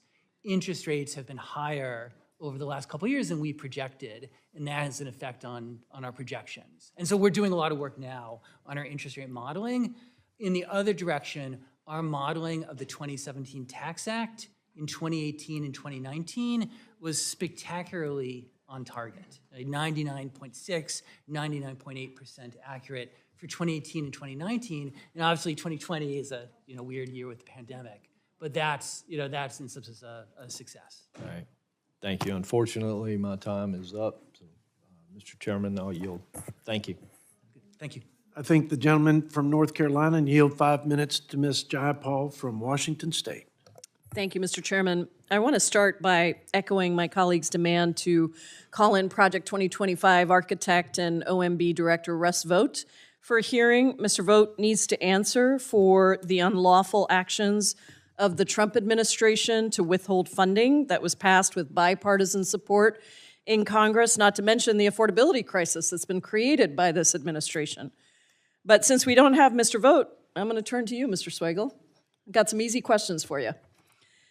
You've served as director of the Congressional Budget Office since 2019, correct? That's correct, yes. And in all your years at the Congressional Budget Office, which law has CBO scored as increasing the deficit by the largest amount? Oh boy, the largest amount. This was this added to the debt by over $4 trillion, including the net interest payments. So that would likely be the 2025 reconciliation. The one big beautiful bill or the one bad betrayal bill? The cost of the big bad betrayal bill is $3.4 trillion over 10 years, correct? Yes, that's right. And as you know, Republicans are refusing to extend Affordable Care Act tax credits, and as a result, 22 million Americans are receiving notices of skyrocketing premiums in the new year. In my home state of Washington, 80,000 people are expected to drop coverage simply because they can't afford it. Mr. Swagel, is it true that the CBO projects that the number of uninsured people will rise by 2 million in 2026, by 3.5 million in 2027, and by 3.5 million in 2035 if these enhanced subsidies expire? That's correct. The expiration of the enhanced subsidies will lead to those impacts. Loss of insurance. And is it true that CBO and the Joint Committee on Taxation estimates that a one-year extension of the ACA tax credits is $30 billion and a permanent extension would total $350 billion over 10 years? Yes, that's correct. So we're talking about $30 billion to extend the ACA tax credit for 22 million Americans for one single year, $90 billion for a 3-year extension, all a tiny fraction, if I do my numbers right, of that $3.4 trillion price tag for the one bad betrayal bill. And that bill also cuts taxes by $4.5 trillion over the next 10 years, while cutting $1.1 trillion from SNAP, Medicaid, and other health programs. So I want to quickly run through some of the beneficiaries of these tax cuts. Funds that could go towards extending the ACA tax credit, SNAP, other healthcare benefits that American families depend on. So in 2023, the estate tax only applied to the wealthiest 4,000 estates. The Big Bad Betrayal Bill permanently doubled the estate tax exemption, permanently. So it's $15 million for an individual and $30 million for a couple next year, and going forward, it's going to be indexed to inflation. And that solely benefits the top 0.2%, 0.2%, passing on millions in wealth to people who have done nothing to earn it. Is it true that the JCT estimates that this estate tax cut costs $212 billion over 10 years? Yes, that's correct. And when it comes to multinational corporations, taxing less on foreign earnings compared to domestic earnings incentivizes those corporations to shift profits abroad, including by moving jobs out of the United States. So is it true that JCT estimates the Big Bad Betrayal cuts international taxes for businesses by $167 billion over 10 years? Yes, that's correct. $167 billion on the international tax. So I want to get this really clear in my mind, and for anyone who might be watching this. Republicans are rewarding corporations for sending U.S. jobs overseas, and these examples I've given you are just a couple of the examples of Republicans cutting taxes for the ultra-rich that could help Americans who are struggling to afford care. But they're prioritizing the top 2% instead of hardworking Americans. And so I feel like it's very important for the American public to understand that as their grocery prices are going up, their utility prices are going up, their health insurance costs are going up, what Republicans have done is permanently extended tax cuts for a very tiny group of people at the top and given out a bunch of corporate giveaways, and then they're saying suddenly we can't afford health care for 22 million Americans who are facing doubling and tripling health insurance premiums. And I know many of my constituents, Mr. Chairman, they're coming up to me and they're saying, I'm not choosing to get health care because I need to pay my mortgage and my rent. And I think it is absolutely unforgivable that this is the way we've chosen to spend the American taxpayers' money, benefiting a tiny group of people and saying, you know what, we don't care if you can't afford health care, if you're going to be uninsured, if you can't afford your rent, if you can't afford your grocery bills, we're just going to go along with this because that's what we do as Republicans. I think it's outrageous. I hope that we extend these tax credits permanently, just like you did for those tax breaks for the top billionaires. I yield back. I know you're going to miss us, Mr. Chairman, when you leave. Listening to you makes me wonder if I made the right decision to retire. Well, you could always switch, Mr. Chairman. We got some work to do together. We came in together, and you're a good friend, and even when I vehemently disagree with you, I have to say you're a good friend, so I will miss you. But I'm going to hand the conch to my colleague and fellow Texan, Mr. Chip Roy, for 5 minutes. Thank the chairman. I thank the chairman for holding this hearing. It's good to see the director. I want to echo what the chairman said earlier, that anytime I reach out to the director or the office at CBO, they're always responsive. I appreciate that. And it is a complex job and difficult, and I get it.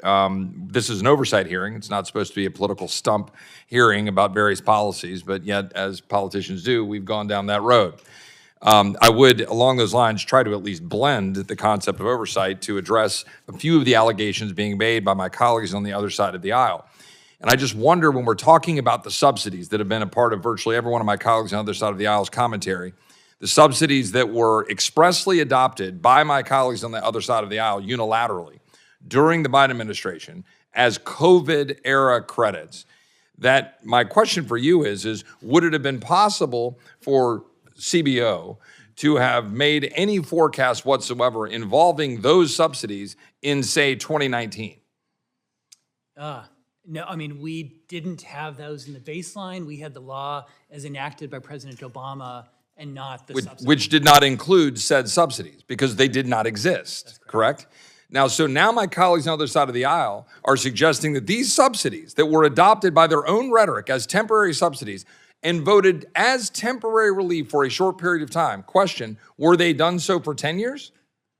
No, the baseline followed current law, which was 2 years and then extended another 2 years. For the subsidies. They were 2 years and then extended, right? So my colleagues on the other side of the aisle that passed these by their vote alone could not do them for 10 years, could not do them for beyond 2 years. And so here we sit, and now we're being told we must adopt these subsidies that were not even a part of your analysis because they were supposed to be temporary. And so my question for you is, as you're looking forward in terms of the baseline and going forward, is do you think that these subsidies are materially going to impact the bottom line of any American taxpayers, or will they more likely affect the bottom line of insurance companies that get literally 85% of their revenue from the federal government? No, I understand the question. We haven't done that exact analysis, but it'll have those effects because people will, lose coverage, will have less subsidies. The tax credit, the mechanism is that the money goes directly to the insurance company, and so that'll have an effect on the insurance company. So that's an important point here. The money that's being talked about goes directly to the insurance company, which is then supposedly supposed to materialize in some manifest benefit for taxpayers. So here's another question. Since 2010, since the advent of Obamacare, as it's called, or the Affordable Care Act, or as the Washington Post referred to it recently as the Unaffordable Care Act, in essence, has not healthcare as a percentage of the budget grown from something in the zip code, all in, Medicare, Medicaid, ACA, VA, all health-related, grown from something like 17, 18% in 2010 to 29 to 30% today? No, that's right. And it's something that we're thinking a lot about is what more information we can provide you on options to change the shape of spending with healthcare. So this is going to bring me to my question that is now back to the oversight question, a little less of the political policy question in our limited 5 minutes. I'd like to do this for 30 minutes or an hour because it's the only way we can actually get to some result. You and I have talked before about this problem between CBO and JCT and the difficulty of the questions before us to make legitimate policy decisions on these complex issues.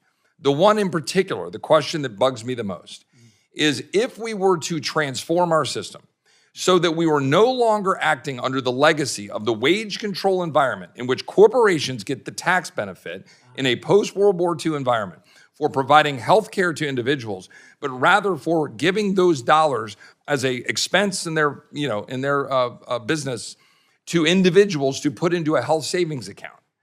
That if we did that and then transform the system to empower individuals with those same tax dollars, they're the same. You give them to individuals and allow them to then go shop in a market and then reinstate some competition and some regulatory flexibility for people in the insurance markets, that we could drive prices down and in fact have a positive impact on the budget. But yet we end up in an infinite do loop between CBO and JCT, sort of sticking finger in the air without an ability for us to make a decision that we think tomorrow, if we flip that switch, would make healthcare dramatically more affordable for the American people. How do we solve that problem? Okay. No, it's an important question. It's something we've made some progress on. I'd like to do much more. It's such a big picture question. You're right. We would work together with JCT on that. And I would put that into the bucket, not a bucket, into the category of big changes that we would want to do, in some sense, a major effort on to understand the literature, to understand what we don't know, and work with you to get that done. Well, I thank the director. I'm out of time, so I'd yield back. I just think this is an important issue we should explore about how to address this issue. Would the gentleman yield the time he doesn't have, generously yield? I will generously take time from the ranking member. Just to follow up on this, because I mean, it is maybe a little bit out of purview of CBO, but kind of those forward-looking, prospective type options as we have a $38 trillion debt and are facing, some really very worrisome numbers, particularly in the 2030s. We had talked before in my office year ago about some CBO kind of research that you were doing and possibly putting out different options for policymakers, ultimately us to consider. And if it's all right with the chair, if you could talk about that work, it certainly would be of interest to me, but I think from what sounds like it'd be of interest to Mr. Roy and to others. No, that's right. And I'll mention three things. One, we have in the works for the end of, it'll be the end of 26, is an update of budget options. And so that, there's options across the federal budget on the revenue side, the spending side. None of them are CBO recommendations. They're just, giving you options.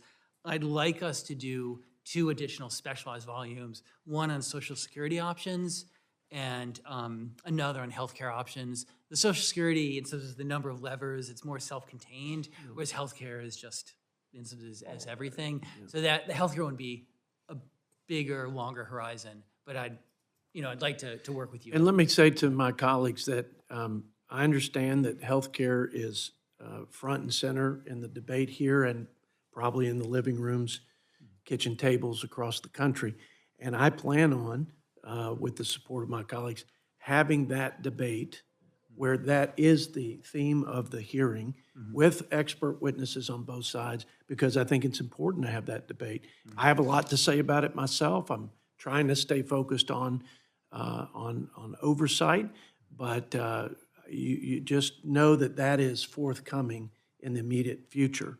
And I just think it's really important that we do it. And that's what I love about the Budget Committee, quite frankly, is because it touches every aspect of the federal government operations. And to Chip Roy's comment, there's nothing that's driving spending and the unsustainable deficits and debt like healthcare and the cost of healthcare. So Let me say, I would strongly support us having that hearing sooner rather than later, given the looming crisis that will be happening in this country, that's happening already right now, but especially over the next 12 months because of policies that were recently adopted. with that, Mr. Bobby Scott, 5 minutes from the mother of all states. That'd be Virginia. Thank you, Mr. Chairman. Thank you. And I want to join the chorus of congratulations on your career, particularly the running of this committee, which has been done in a dignified fashion that ought to be a model for other committees. So thank you so much. And Ms. Watson-Coleman, I knew her before she got elected to Congress, and I certainly appreciated her service. Mr. Swagel, we've had news reports of aircraft carrier groups near Venezuela supposedly to stop drugs from coming in. They've blown up boats. Can you, just stepping past the idea of whether that's even legal, designating somebody some kind of terrorist and then killing them without no trial, no nothing, whether or not that's even good policy. If you stop 10% of the drugs from coming to the United States, the reaction wouldn't be 10% less coming in, it'd be 10% more being shipped. Do you have any evidence that interdiction like this has any effect on drug use in the United States in terms of availability and price? Okay. We have, I'll tell you, the work we have coming out in the next month or two looks at opioids, and it looks at supply, demand, and interdiction, and evaluates the evidence of that. And it's one of the challenges of the issue is that there's no one thing. That in some sense, a variety of policies will be needed. And we're not evaluating the particular aircraft carrier type policies you're mentioning. We didn't envision those, but we'll look at other kind of interdiction policies. Well, you have to maybe have some, but if you're going to spend an extra, I understand it's about $7 million a day cost for an aircraft carrier group. If you're going to spend that kind of money extra, you want to get something for it. Is there any evidence we get anything for that additional expense in terms of reduced drug use in the United States? I don't know. It's something we're going to look at, and we've been asked about the cost of the operation as well. And there the issue is that in some sense in place of regular training, or is it in addition? And so we'll look at that as well. So you can't say that you can't say at this point that it does any good at all. I can't say either way. That's right. You can't say that it does any good at all. You can't say that. I can't. Yeah, Okay. that's right. I can't say. Well, I didn't ask you that question. I asked Yeah, you no, I'm. the question I asked. You asked a lot of questions about insurance coverage and insurance, and the effect of more people uninsured on those with insurance. Can you show the effect of, say, the effect of on rural hospitals and hospitals that have significant uncompensated care when you have additional uninsured? Oh, no, that's right. It's a challenge for providers, for hospitals, for rural hospitals in particular, where there's a limited number of providers. We have not done that particular analysis of the changes in health insurance, but the general point is the right one. Can you say the effect of getting rid of energy tax credits on energy prices? So the energy tax credits that were changed in the reconciliation bill will have a variety of effects on individual families with, say, electric vehicles, and then the subsidies for renewable energy generation. We haven't done the work to pinpoint the effects on households and the economy. Some of that will be in our February update. So I have to put you off, but stay tuned. Okay, well, the idea that you get rid of renewable, you encourage renewable energy with the tax credits, get rid of them, you have less renewable energy. Doesn't that increase energy prices? That's correct. Lower supply of energy and electricity would have the effect you said on prices. Can you say a word about whether or not firing people saves money, particularly when a lot of them are soon rehired and eventually and others replaced with new workers that don't know what they're doing? Yeah, we've been. Do you save money? We've been trying to analyze that. What's the effect on the federal government and the overall economy? I don't have a clear answer, but it's going to be small. Small and B, difficult to disentangle from the other things going on in the economy. Thank you, Mr. Chairman. I thank the gentleman for his kind words and collegiality and service. And now yield 5 minutes to our colleague from North Carolina, Mr. Addison McDowell, for 5 minutes. Well, thank you, Chairman. And it's hard to come up with anything new to say about you in this hearing, but I'm immensely grateful for your leadership of us over the last year and look forward to continuing to work together. But as a sign of my appreciation of you, and I know that I'm a principled guy, and this pains me a great deal. But I will say I'll say in this hearing until you gavel it out, Texas has equal barbecue to North Carolina. I can't say anything more than that, but it's equal. It's certainly not better, and it never will be. But, Mr. Chairman, we're going to miss you. But, Dr. Swagel, we appreciate you taking the time to be with us today, and I want to make sure that we focus on the oversight aspect of this, but I want to touch on what has been discussed a lot today, and it's the ACA, and it's healthcare. And I think something that we haven't discussed would be the issue of consolidation in the healthcare space, and I think that creates a lot of issues when we see a hospital be the purchaser of an insurance company or a pharmacy or a physician group or vice versa, and any of the other things. And when I look at healthcare generally, what I see is it's a group of everyone in the industry sitting around a table wanting their own piece of the pie. And let's be honest, they're all handcuffed by the Affordable Care Act and the limits that put on competition. But the sad thing to me, and I think it's something that my colleagues across the aisle fail to recognize, is that the only people that aren't getting a piece of the pie are the American people. They're the ones getting left out, so that this hospital system or whoever that also owns an insurance company, that also owns a physician group, that also owns a PBM, they have no incentive to lower the cost of anything because each of them profits along the way. And so I think it's the consolidation that has become the issue. And I'd like to introduce into the record this testimony from the Director of Health Analysis from the CBO. And I want to highlight something that was said. That objection so ordered. Thank you, Chairman. This is a direct quote from this. The CBO projects that federal subsidies for private health insurance will total $6.4 trillion through 2033. And that is a staggering number to me, which if we have to subsidize this to make it work, it doesn't work. And so my question for you would be, can you explain why the CBO's initial scoring of the Affordable Care Act was incorrect?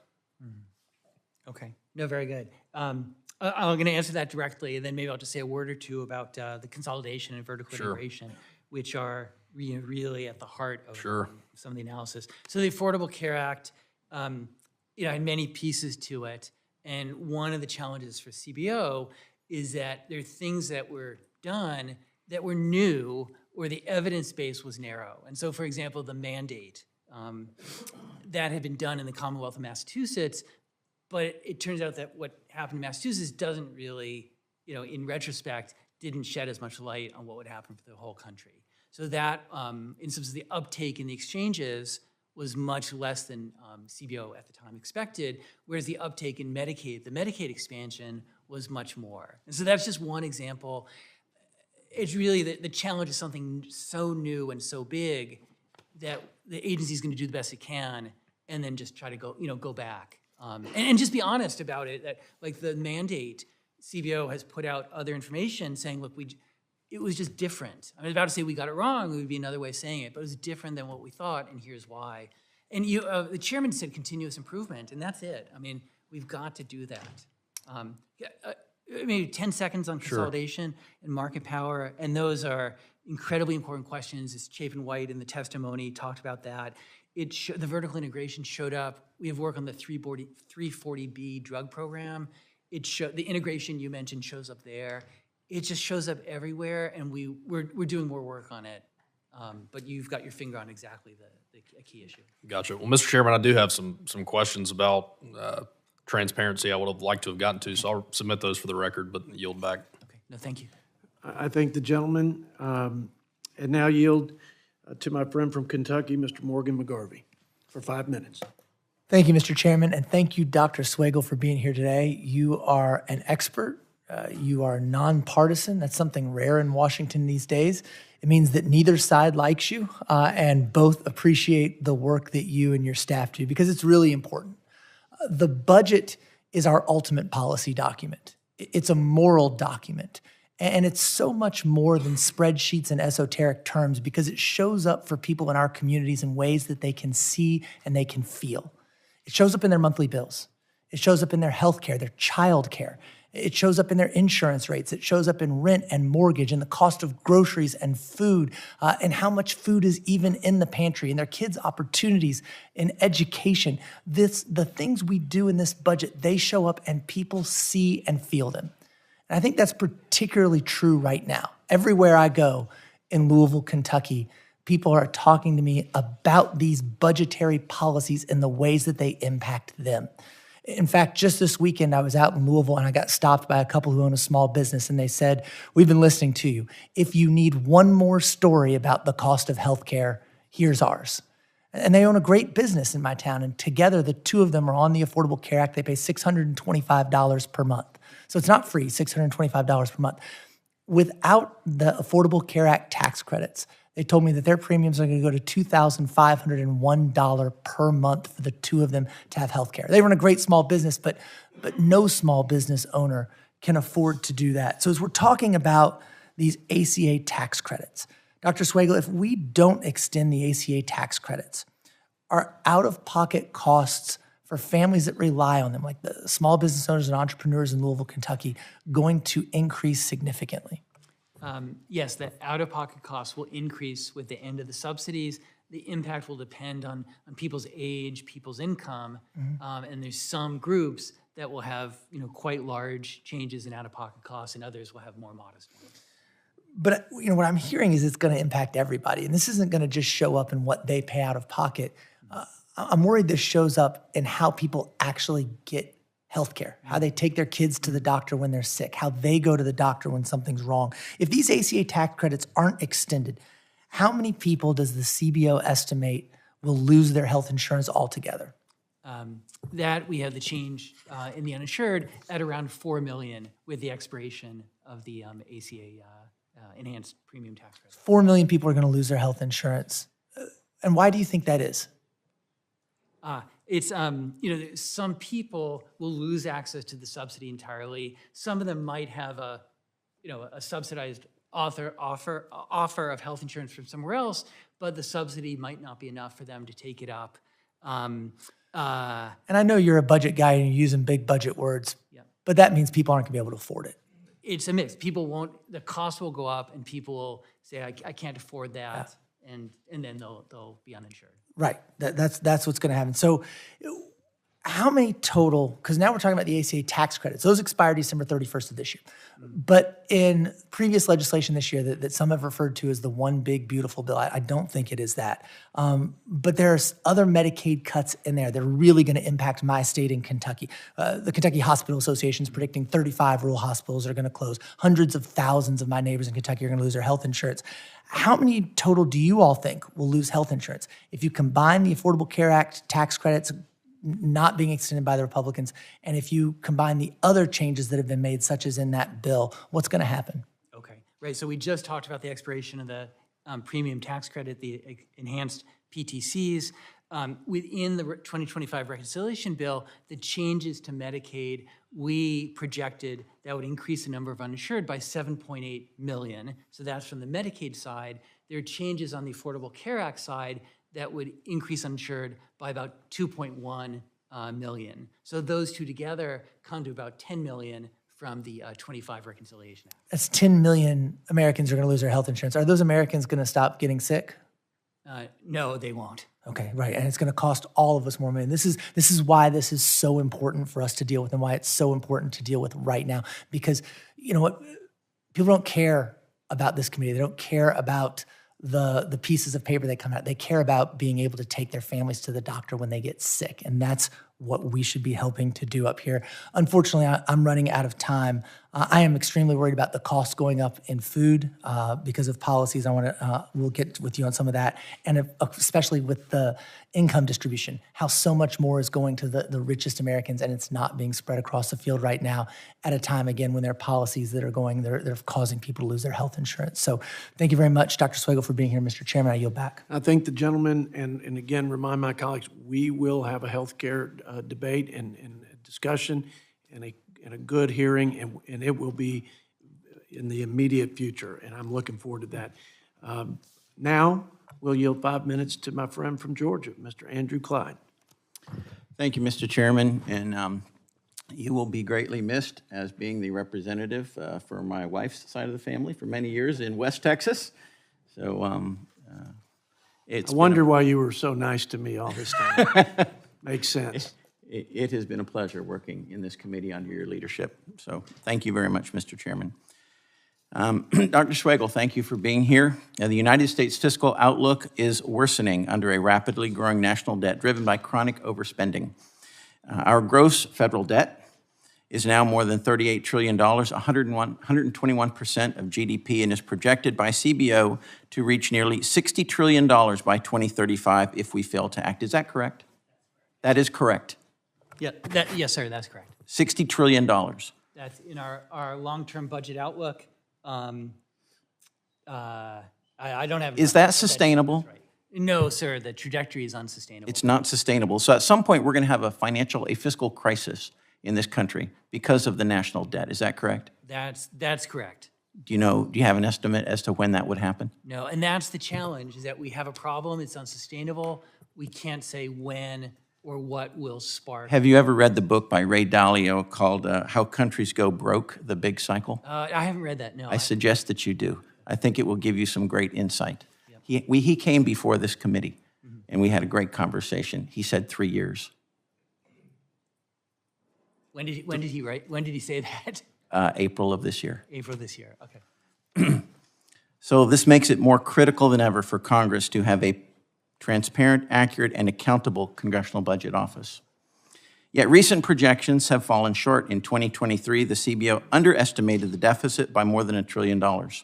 Further, the so-called Inflation Reduction Act gave the IRS nearly $80 billion in new funding, which the CBO estimated would yield $7.1 billion in additional revenue by 2024. Well, 2024 has come and gone. The Treasury reported only $1.3 billion, just 18% of the CBO's estimate.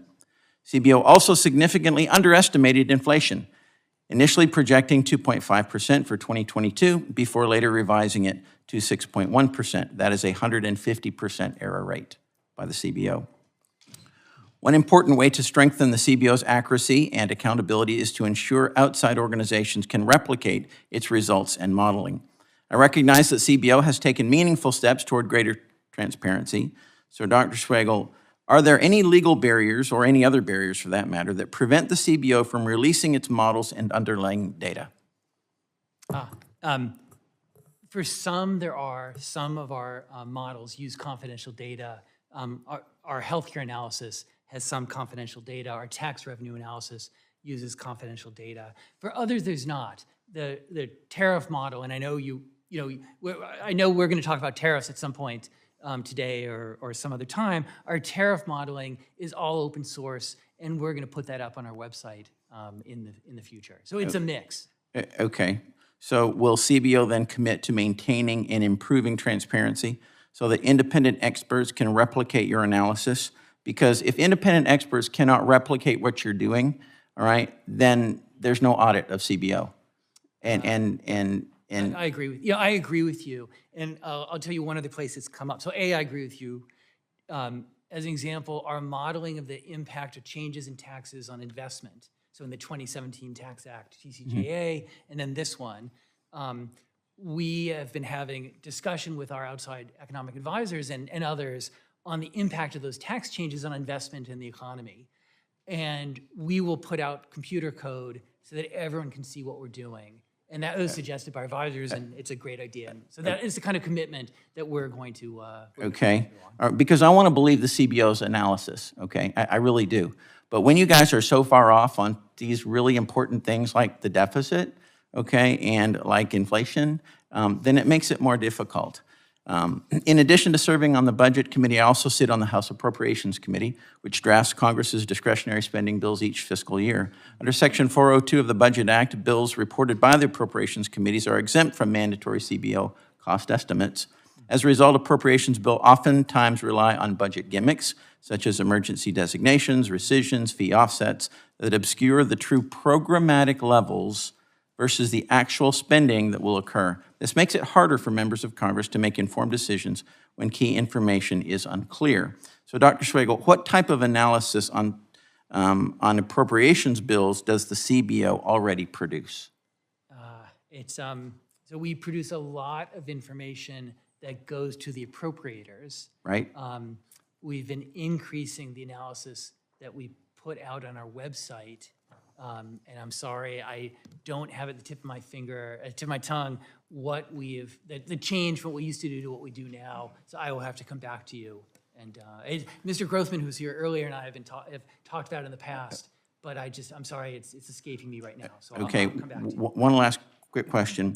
2017, your predecessor, former CBO Director Keith Hall, testified before this committee that CBO was developing a plan to provide account-level analysis of appropriations bills to all members of Congress and the public. So what is the status of that plan, and is it being implemented? Quick answer, please. With what? Quick answer. Quick answer. Can I just say, I'll come back to you because I want to make sure I get it right. It's something that since Keith was director, we've been working on and talking to the appropriators. And again, it's Mr. Grothman is focused on as well. So if it's okay, I'll come back to you and make sure I have the exact. Okay, thank you, because as an appropriator, that's very important to me. And to me as well, I shared that concern. Thank you, and I yield. Thank you. No, thank you. to the gentleman from Georgia, and we now yield 5 minutes to Ms. Judy Chu from California. Director Swagel, thank you for joining us here today. I also want to extend my appreciation to you and your office for providing the reports and analysis that helped us to understand the impacts of H.R. 1, which we on this side of the dais call the big, ugly law. Based on these findings, I'd like to ask you a few brief questions that require only one-word answers. Does H.R. 1 increase or decrease the deficit? It increases it. Will H.R. 1 increase or decrease the number of veterans on food assistance? It will increase, it'll decrease the number of people receiving SNAP benefits. I don't know specifically veterans, but overall, it will decrease the number of people receiving food assistance. Yes. Does H.R. 1 increase or decrease the number of Americans with health insurance? The 25 Reconciliation Act will reduce the number of people who are covered by health insurance. Thank you, Director Swagel. These answers represent the real pain that this law inflicts upon millions of working families and individuals because of the cruel and reckless actions of the Republicans and the Trump administration. And I hear about this every day, multiple times from my constituents in the Los Angeles area.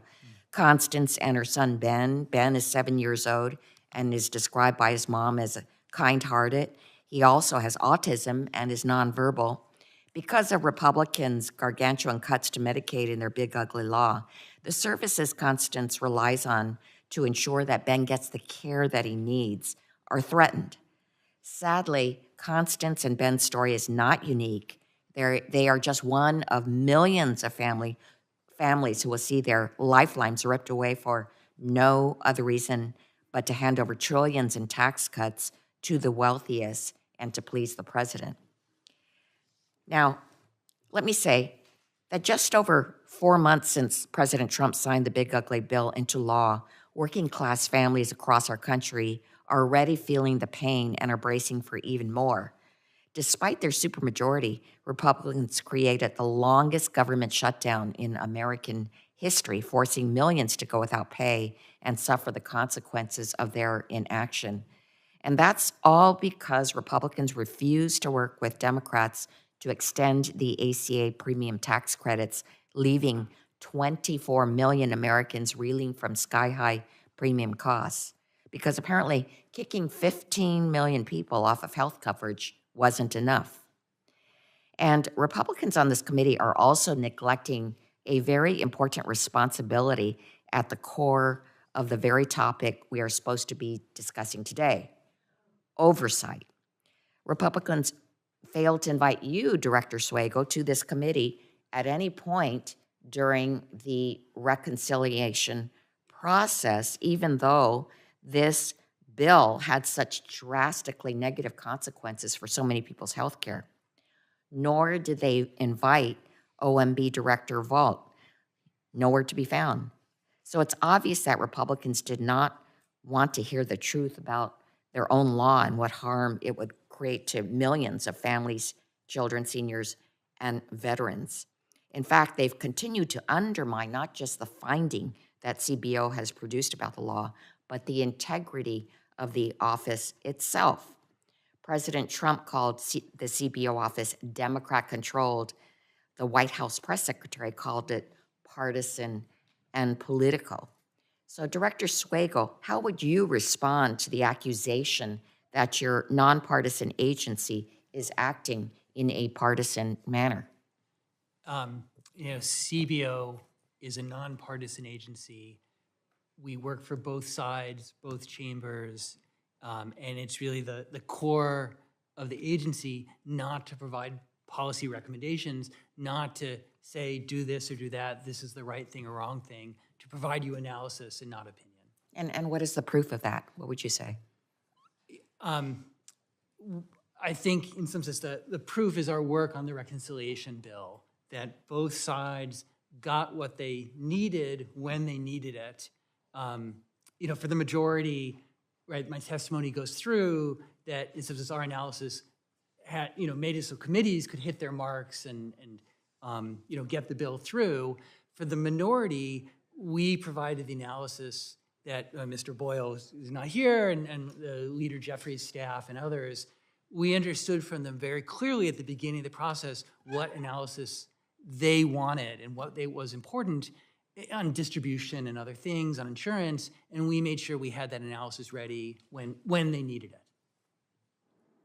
Thank you. I yield back. I thank the gentlelady from California, and I now recognize my good friend, Mr. Stutzman from Indiana, for 5 minutes. Thank you, Mr. Chairman. And since since Chairman Arrington's not here, I do want to say for the record, though, that how much I appreciate him. He's going to be one of the strongest budget chairs in the past several decades, and he can go out high. I was also going to mention, too, that I would take a more humble approach than our colleague from North Carolina about barbecue. Football is becoming a pretty big deal in Indiana, but I would never say it's any better or equal to Texas football. So, but I was hoping to score some points with him, but I'll let him know later. But thank you, Mr. Swagel, for being here. I do want to ask just a clarifying answer from you, if you could. Can you clarify the year the coverage impacts would have you mentioned earlier? Would be at the end of the budget window, and our analysis was from 2025 to 2034. The change in, say, so that's on the 2025 reconciliation side. The expiration of the premium tax credits would have it's $2 million next year in our analysis, and then it goes up to the full $4 million over the next year or two. Okay. All right, thank you. I want to follow up a little bit on Mr. Clyde's questions regarding transparency. I mean, because it really is important for not only this committee, but for members of Congress, but for the public. I know that there's been criticism of the lack of transparency when it comes to your economic models. These models contain many assumptions like economic behavior that drastically impact your estimates, and yet those models can't be scrutinized by outside groups and members of the public without you being committed to full transparency. And in an effort to improve your transparency in 2023, CBO announced the launch of a new GitHub page to host some of the models. However, to date, only 6 models have been published on this website. Is that still accurate, and what has prevented the CBO from releasing additional models? Okay, no, that's right. So we have 6 models. I think you'll find most other groups have 0. So we have infinitely more than anyone else. We have the capital tax model. So that's the key one we use to evaluate the change in investment with the change in taxes, health insurance premiums. That model's there. Others. I mentioned we're going to put up our tariff model, and that anyone can use. We have a project within CBO to do much more on that page. And there, look, the committee has been instrumental in that. And so, so I'm grateful to the committee for making it clear that that's important, and we'll do more. This year, we are just so busy with reconciliation. It was hard to move forward, but that's why the project is happening now. But I mean, you really are the standard, though, for us. I mean, we have to, you are the Congressional Budget Office, and so it's important for those models to be available. And I appreciate your answer. Do you know, will there be other models? I mean, you mentioned the tariffs model, but policy model, data preparation code, documentation, do you see that there'll be more soon? There will be. And I can come back to you. We have, within the agency, we have an all-agency effort to identify models on all areas of our work, and we're looking at, well, what can we do in the near term, in the next few months, and then what would be a longer-term project and what's involved. And there'll be some trade-offs if there's reconciliation again, it'll make it tougher, but we're going to keep working on it. Now, last time we had met, you had mentioned that you were hiring more staff. Is that correct? Our budget request envisioned going, we have about 270 now. I think I could use up to 285. The ledge branch appropriation, just came back and provided us some, extra money for cybersecurity issues. The base budget is 72 million. That would keep us at the current staff. Okay. So when you update your models, what kind of internal processes do you use to guide you as you update models? Okay. It's a mix of some things are regular. Our modeling on tax revenues, that's a regular update. Our macro models are also regular, but those we will consult with outside groups. Our advisors panel is one of them. We're doing a bunch of work on energy permitting. What's the effect of changes in permitting? How does that flow through to to energy production, transmission? And there's a bunch of other groups, think tanks, that are working on this, and we're interacting with them and consulting with them. All right.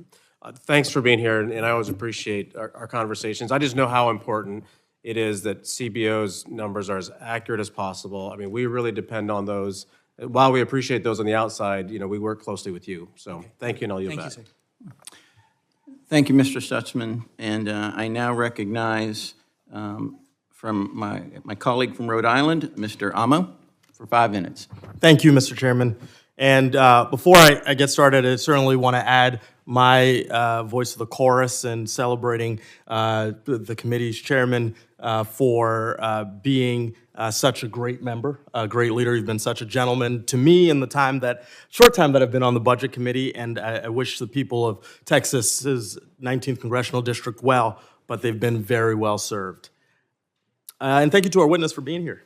I know today my Republican colleagues have spoken about the importance of transparency, but I'm a little confused because if my colleagues care so much about transparency, where is Director Vogt? I know he's known by a lot of names, so it might be hard to track him down. The Grim Reaper, the chainsaw of bureaucracy, the shadow president. But, I think we should be able to find him. And it's also the case that we don't have the nonpartisan leaders of the Government Accountability Office testify. So perhaps my Republican colleagues, don't want the American people to hear about OMB Director Vogt's crusade against Congress's power of the purse and the rule of law. Perhaps my Republican colleagues, may talk the talk about transparency, but don't, care that much about it. They have an opportunity to let people know why the big ugly law is going to kick 15 million Americans off their health insurance and force Rhode Islanders, my constituents, to choose between buying groceries and getting their annual checkup. My colleagues are hiding how Trump's chaotic tariffs are costing the average American $1,700 a year, equal to an extra month of rent. My constituents have already seen Trump's inflation take $580 from them this year. Now, this seems to me a plan to conceal the reverse Robin Hood scheme that we argued about in this very room when we fought very hard against the reconciliation package. But my Republican friends aren't jacking up prices for everybody. They're tipping the scale in favor of billionaires and big corporations. And if they move quick, like they did this year, maybe the American people won't notice. But I know back home, Rhode Islanders will not fall for that. Yesterday, I met with a constituent of mine, Marlene, a soon-to-be-retired public school teacher and breast cancer survivor from Barrington, Rhode Island. She told me that her health insurance premiums will skyrocket by an extra $600 a month thanks to Republicans' refusal to extend the Affordable Care Act tax credits, yet another attack in the long war and crusade against the Affordable Care Act. And so, don't forget, my colleagues didn't just refuse to extend these tax credits, they shut down the government over it. So Marlene might be able to scrimp and scrounge, and she might be able to cut back to the bone just to possibly keep her health insurance. The fact of the matter is, it does not have to be this way. So, Director Swagel, could you just tell me how many people will lose their health insurance coverage next year if the Republicans continue refusing to extend the ACA enhanced premium tax credits? So our projections are that over time, it will be about 4 million people will become uninsured with the expiration of the enhanced premium tax credits. It'll start a little bit lower than that and then build up to 4 million. And the director, we know that my constituent Marlene will see her premiums skyrocket. Would other families see their out-of-pocket premium costs increase significantly because of the inaction?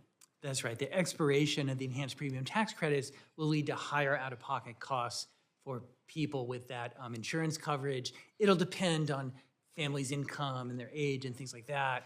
Some will have very large increases in out-of-pocket costs, and some will have more moderate ones. Well, look, I don't know how you come to any other conclusion but this. These actions that I can describe as nothing else but dastardly, are making people poor, making people sicker. Poorer and sicker. There's no other translation back home. And so, your objective analysis has shown that, but we're seeing it, we're hearing it from our constituents, and the time to act is now. I yield back. I thank the gentleman from Rhode Island, and I now recognize my good friend and fellow colleague from the great state of Georgia, who I spent a little time with this weekend. Mr. Carter, you have 5 minutes. Thank you, Mr. Chairman. And before I begin, I want to echo what I'm sure has been the common theme throughout this hearing anyway, and that is my thanks to Chairman Arrington. Outstanding job he has done as budget chair, and I commend you for your dedicated service and to this committee and to this Congress, and wish you well in the future. I want to thank the senator from Georgia. Oh, thank you. I hope. Thank you. Mr. Swagel, as a pharmacist serving in Congress, healthcare issues are very important to me, as you well know. And I understand how CBO's cost estimates have a big impact on the legislative process, especially for healthcare. Often they determine whether or not a healthcare bill can move forward or through the committee process. That's why it's imperative for CBO to rely on the best available data to inform your work on healthcare legislation. Over 20 years ago, CBO informally established the Panel of Health Advisors, though there is no statutory authority for this panel. Currently, members of the Panel of Health Advisors are appointed solely at the discretion of the CBO director without any requirement to seek nominations or feedback from the Budget Committee or any other congressional offices. Myself, along with other members of this committee, are concerned that the panel is crippled and with political bias and fails to accurately represent a range of stakeholders with expertise across the healthcare sector. Director, how does CBO currently implement the suggestions and advice of the Panel of Health Advisors? No, thank you, and thanks for your input on the Panel of Health Advisors. I'll answer the question directly and then tell you one more thing about the composition. It depends on the issue. For some things, we're going to the health advisors with kind of longer-term questions. We're thinking about multi-cancer early detection, and we had a session with the advisors on the changes in the technology and what it might mean for early detection and costs like that. It's really interesting. We had a session on AI and healthcare, the same thing. We're just trying to learn something. Other issues, what's happening in Medicaid, we'll go to them and say, here's what we think our analysis is, stress test it for us. Is it right or is it wrong? So that's the kind of interaction. So it depends on the exact issue. Can I just say one last thing quickly, which is this year we overhauled the panel in part in response to your suggestions to us, and we went to the committee and asked for input. And several of the panel members were people who were suggested to us from the committee. And I mean, it worked actually fantastic. So I wish I'd done it sooner, but we're there. Well, it just seems like the panel has become crippled with political bias. I mean, if you look at the FEC's filings, over 80% of the current panelists who made political contributions over the past 5 years donated slowly to liberal candidates and left-leaning organizations. And of course, that's not what we want. We want it to be fair and balanced. We want it to be bipartisan and nonpartisan as much as it can be. But according to these FEC's filings, it is not that. So that's why, would you answer this? Would you support efforts to depoliticize and balance the panel with the equal representation of diverse viewpoints? On the political bias, it was one of the factors behind our overhaul this year, was exactly what you said, the you know, it wasn't intentional, but it, you know, that weighting of political contributions, and we are appointing people because of their expertise and not these other things.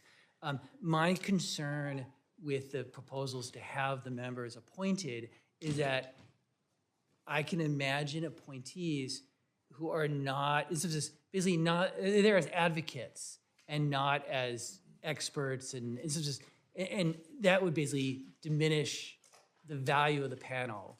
So that, that's my concern with the shifting of the appointment over to. Okay, so you're familiar with the Health Panel Act that I've introduced. I am, sir, And it seeks to do just that, depoliticize the committee and have a equal representation. And we really do feel like the CBO would be better served, and it would result more in accuracy of CBO scores on bills that are related to health care.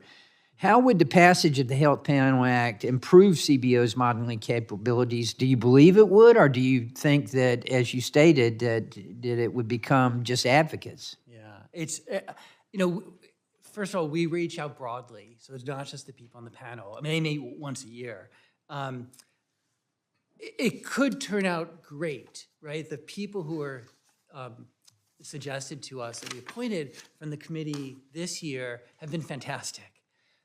And that's, you know, a tribute to the committee. One can imagine other circumstances where it's advocates who are, you know, in some sense not, you know, not helpful. So that's my concern.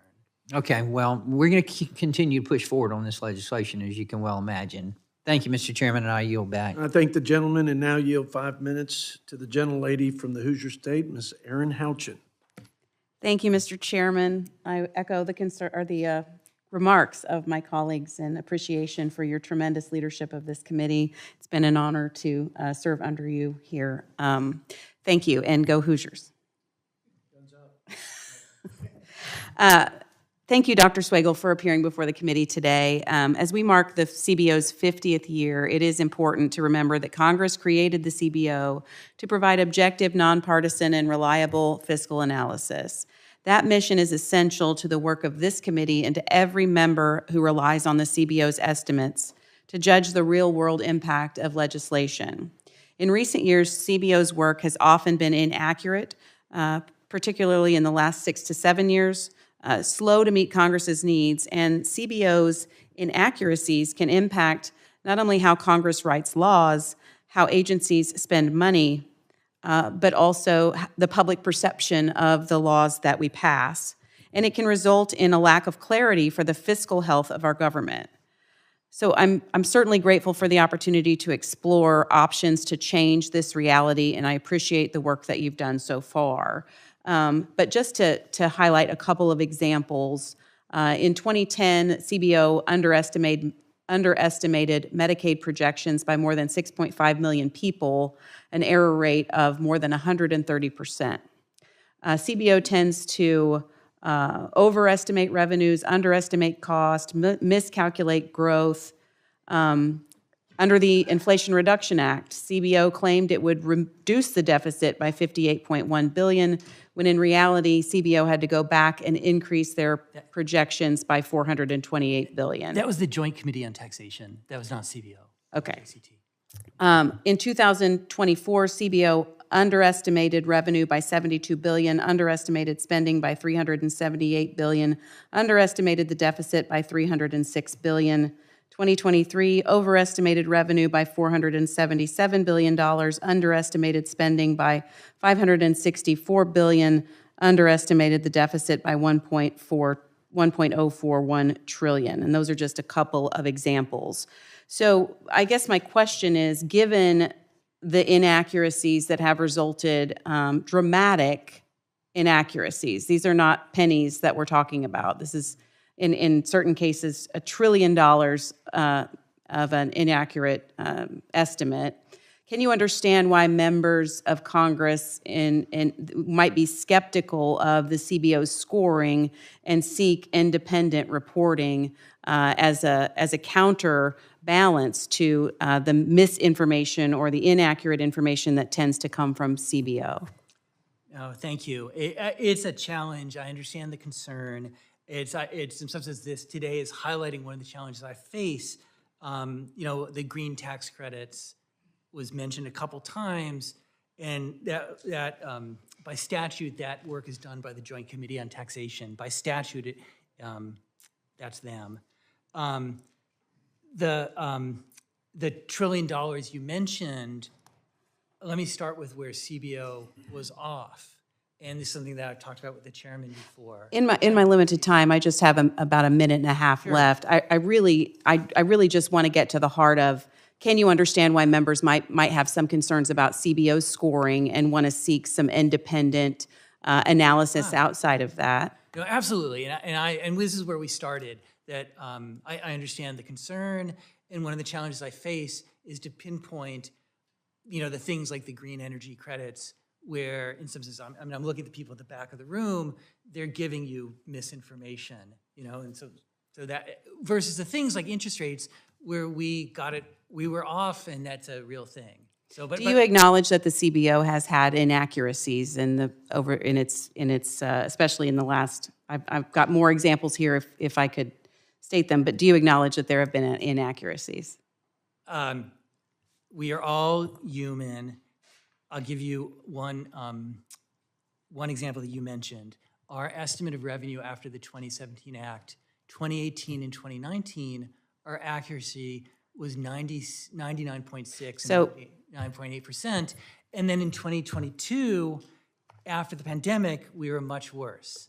So the answer is clearly yes. Okay. And the issue is why. And that's that. And that brings me to my final point in the time that I have remaining. CBO has never undergone an independent audit in its 50-year history. Would you support an external review of your models, assumption, and forecasting to help improve the accuracy of the CBO? Okay. Of course, we have an annual financial audit looking at our... Do you support an independent audit of the CBO? It's something the chairman and I are talking about, that I support scrutiny and transparency, and so the details will matter. Is that a yes to an independent audit or a no? I've been talking to the chairman, and I support the way he is going about it. Thank you, Mr. Chairman. I think the gentlelady, and I think we've now exhausted all official committee members. We have a very patient colleague from the great state of Texas, Mr. Keith Self, who has great interest in this, as you know, and as I've mentioned, members of Congress are your customers. And I think everyone has a stake in making sure that these outcomes like transparency and timeliness are achieved at the highest levels of excellence. And I appreciate him waiting all this time, but it just shows you how committed he is to getting this process right. And with that, I yield 5 minutes to my colleague and friend from Texas, Mr. Keith Self. Thank you, Mr. Chairman. I appreciate everyone giving you kudos, but I have a vested interest in your decision, and if I could veto it, I would. But I cannot. As you heard, Director, I am not a member of this committee. I'm here because of our $38 trillion in debt, and I just heard a staggering figure of $60 trillion from you over time. Look, we need to get a handle on this, and we cannot do it unless we get good estimates from you as to what the impacts of our policies. You were designed to be a nonpartisan resource. We have history of two major bills that I want to directly compare. So I want to look at the nonpartisan costing estimates. The scoring that CBO delivered to Congress showed that the ACA Obamacare bill was projected to result in a $613 billion reduction in deficits. We certainly didn't save, and it's cost upwards of $1.5 trillion over the time. We heard of lower premiums and reducing the debt. Obviously, that was optimistic scoring. Now we go to the Tax Cuts and Jobs Act of 2017. You estimated a $1.4 trillion increase in deficits. You showed a decrease in revenues in your estimate. But as you just said to the gentlelady, in we'll just take 2 years, we saw record revenues up 4% in 2018 and 2019. So I think you underestimated the growth. Now, it seems to me like you, CBO, are optimistic when you like the bill, and you're pessimistic when you don't like the bill. Look, federal revenues have been consistently 17% of GDP for the last 40 years. Tax cuts, tax increases, tax cuts, tax increases, 17% over the last 40 years. It's been remarkably consistent. So with your projections of the TCJA, we should have had a recession. It didn't happen until COVID dropped. Let's all recognize that. So my question to you is, these are two major bills that we now have history with, we have years of history with, that show that CBO was remarkably optimistic about one bill, remarkably pessimistic about the other bill. How do we rely on your estimates? Because we have to understand the impacts of the policies, the laws that we are making on Americans. How do we trust CBO? Okay, no, very good. I'll be very straightforward here. Our analysis of TCJA was remarkably accurate. So whoever gave you the information to the contrary has misled you. And if you'll allow me, I'll explain why. So I have the charts, by the way, for both of them. CBO, these are your estimates that were given to Congress. Okay. So I'll give you a presentation that I did recently on this. In 2018 and 2019. No, Director, I want you to address your initial estimates, why that's what I'm doing. Over history, they were wrong. Yeah, that's what you're doing. So in 2018, and I know it's 90 seconds here. I'm happy to stay as long as you want and tell you afterwards, because I'm telling you on TCJA, the truth is the opposite of what you're saying. So I know it's not intentional. It's not intentional. Shall I go to the chart? Impact on deficit. 2018 to 2027. This is from cbo.gov system files 115th Congress. Absolutely. And so that's what I will explain to you. $1,436 billion. If you are willing to sit and go through it, I will sit for as long as you want. I'm telling you what the information you've been given is completely misleading, and I'm happy to explain it to you. So in 2018 and 2019, CBO was over-optimistic on growth, likely because the tariffs put in place in the middle of 2018 pushed some of the growth from 2018 into 2019. So growth eventually got there to catch up to our projections. We were over-optimistic on growth. On revenues, we were very slightly over-optimistic on growth. Again, the opposite of the information you've been given, but our accuracy was 99.8%. The 2020, of course, the pandemic, so that, no one expects that. 2021, we had very high inflation, and then a surge of immigration. We had extraordinary policy from the Federal Reserve. All those things fed into revenues, and that's why revenues were off. After the pandemic, the signals were mixed. 2018 and 2019, when we had a clear view, CBO's estimates of the effects of TCJA were remarkably accurate. And if anything, we were overly optimistic. And I can go through it more, but that's the short version. Mr. Chairman, thank you for the opportunity to be on this committee floor. Thank you. You bet, and it was an honor to have you.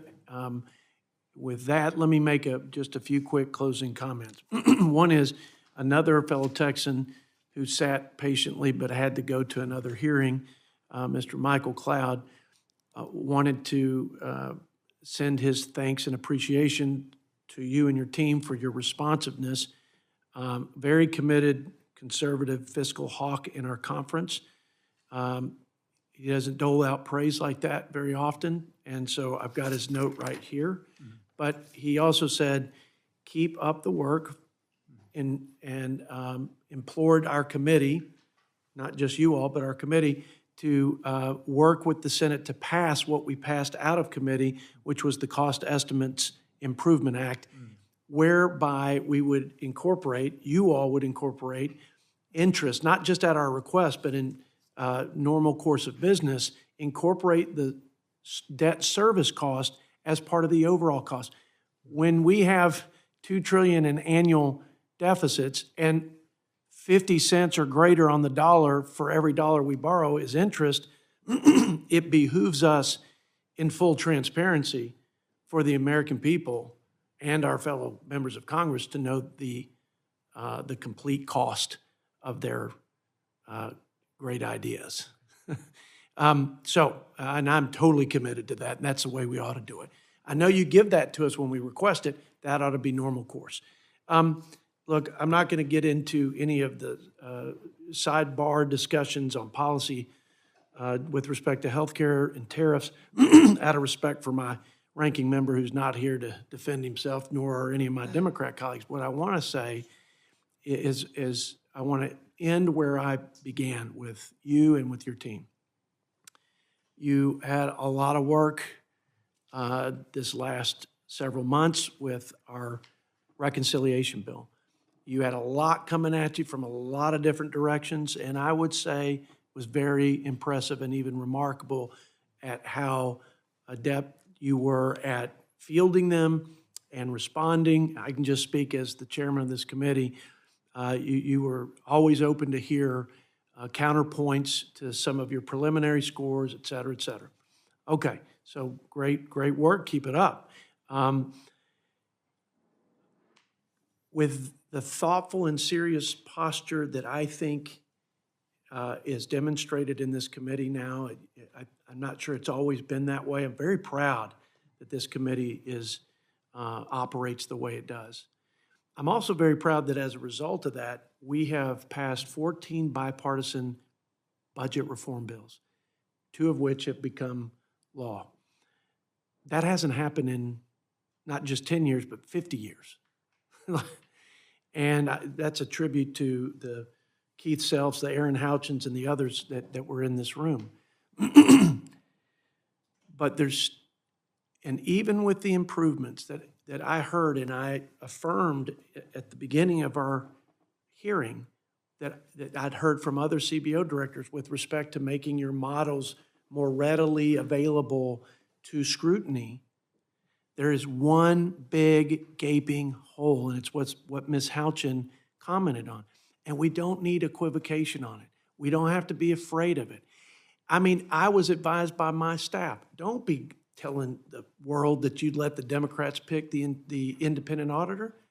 Well, I would, because any expert with any honest and objective motive can go in and do the analysis on the methods, the models, the processes, the systems, and give us what we could never have or acquire on our own. And what you could never give, and it's not a disrespect to anybody, it's 50 years without that unbiased, unvarnished, independent assessment. And as I said at the beginning, the price of greatness is accountability.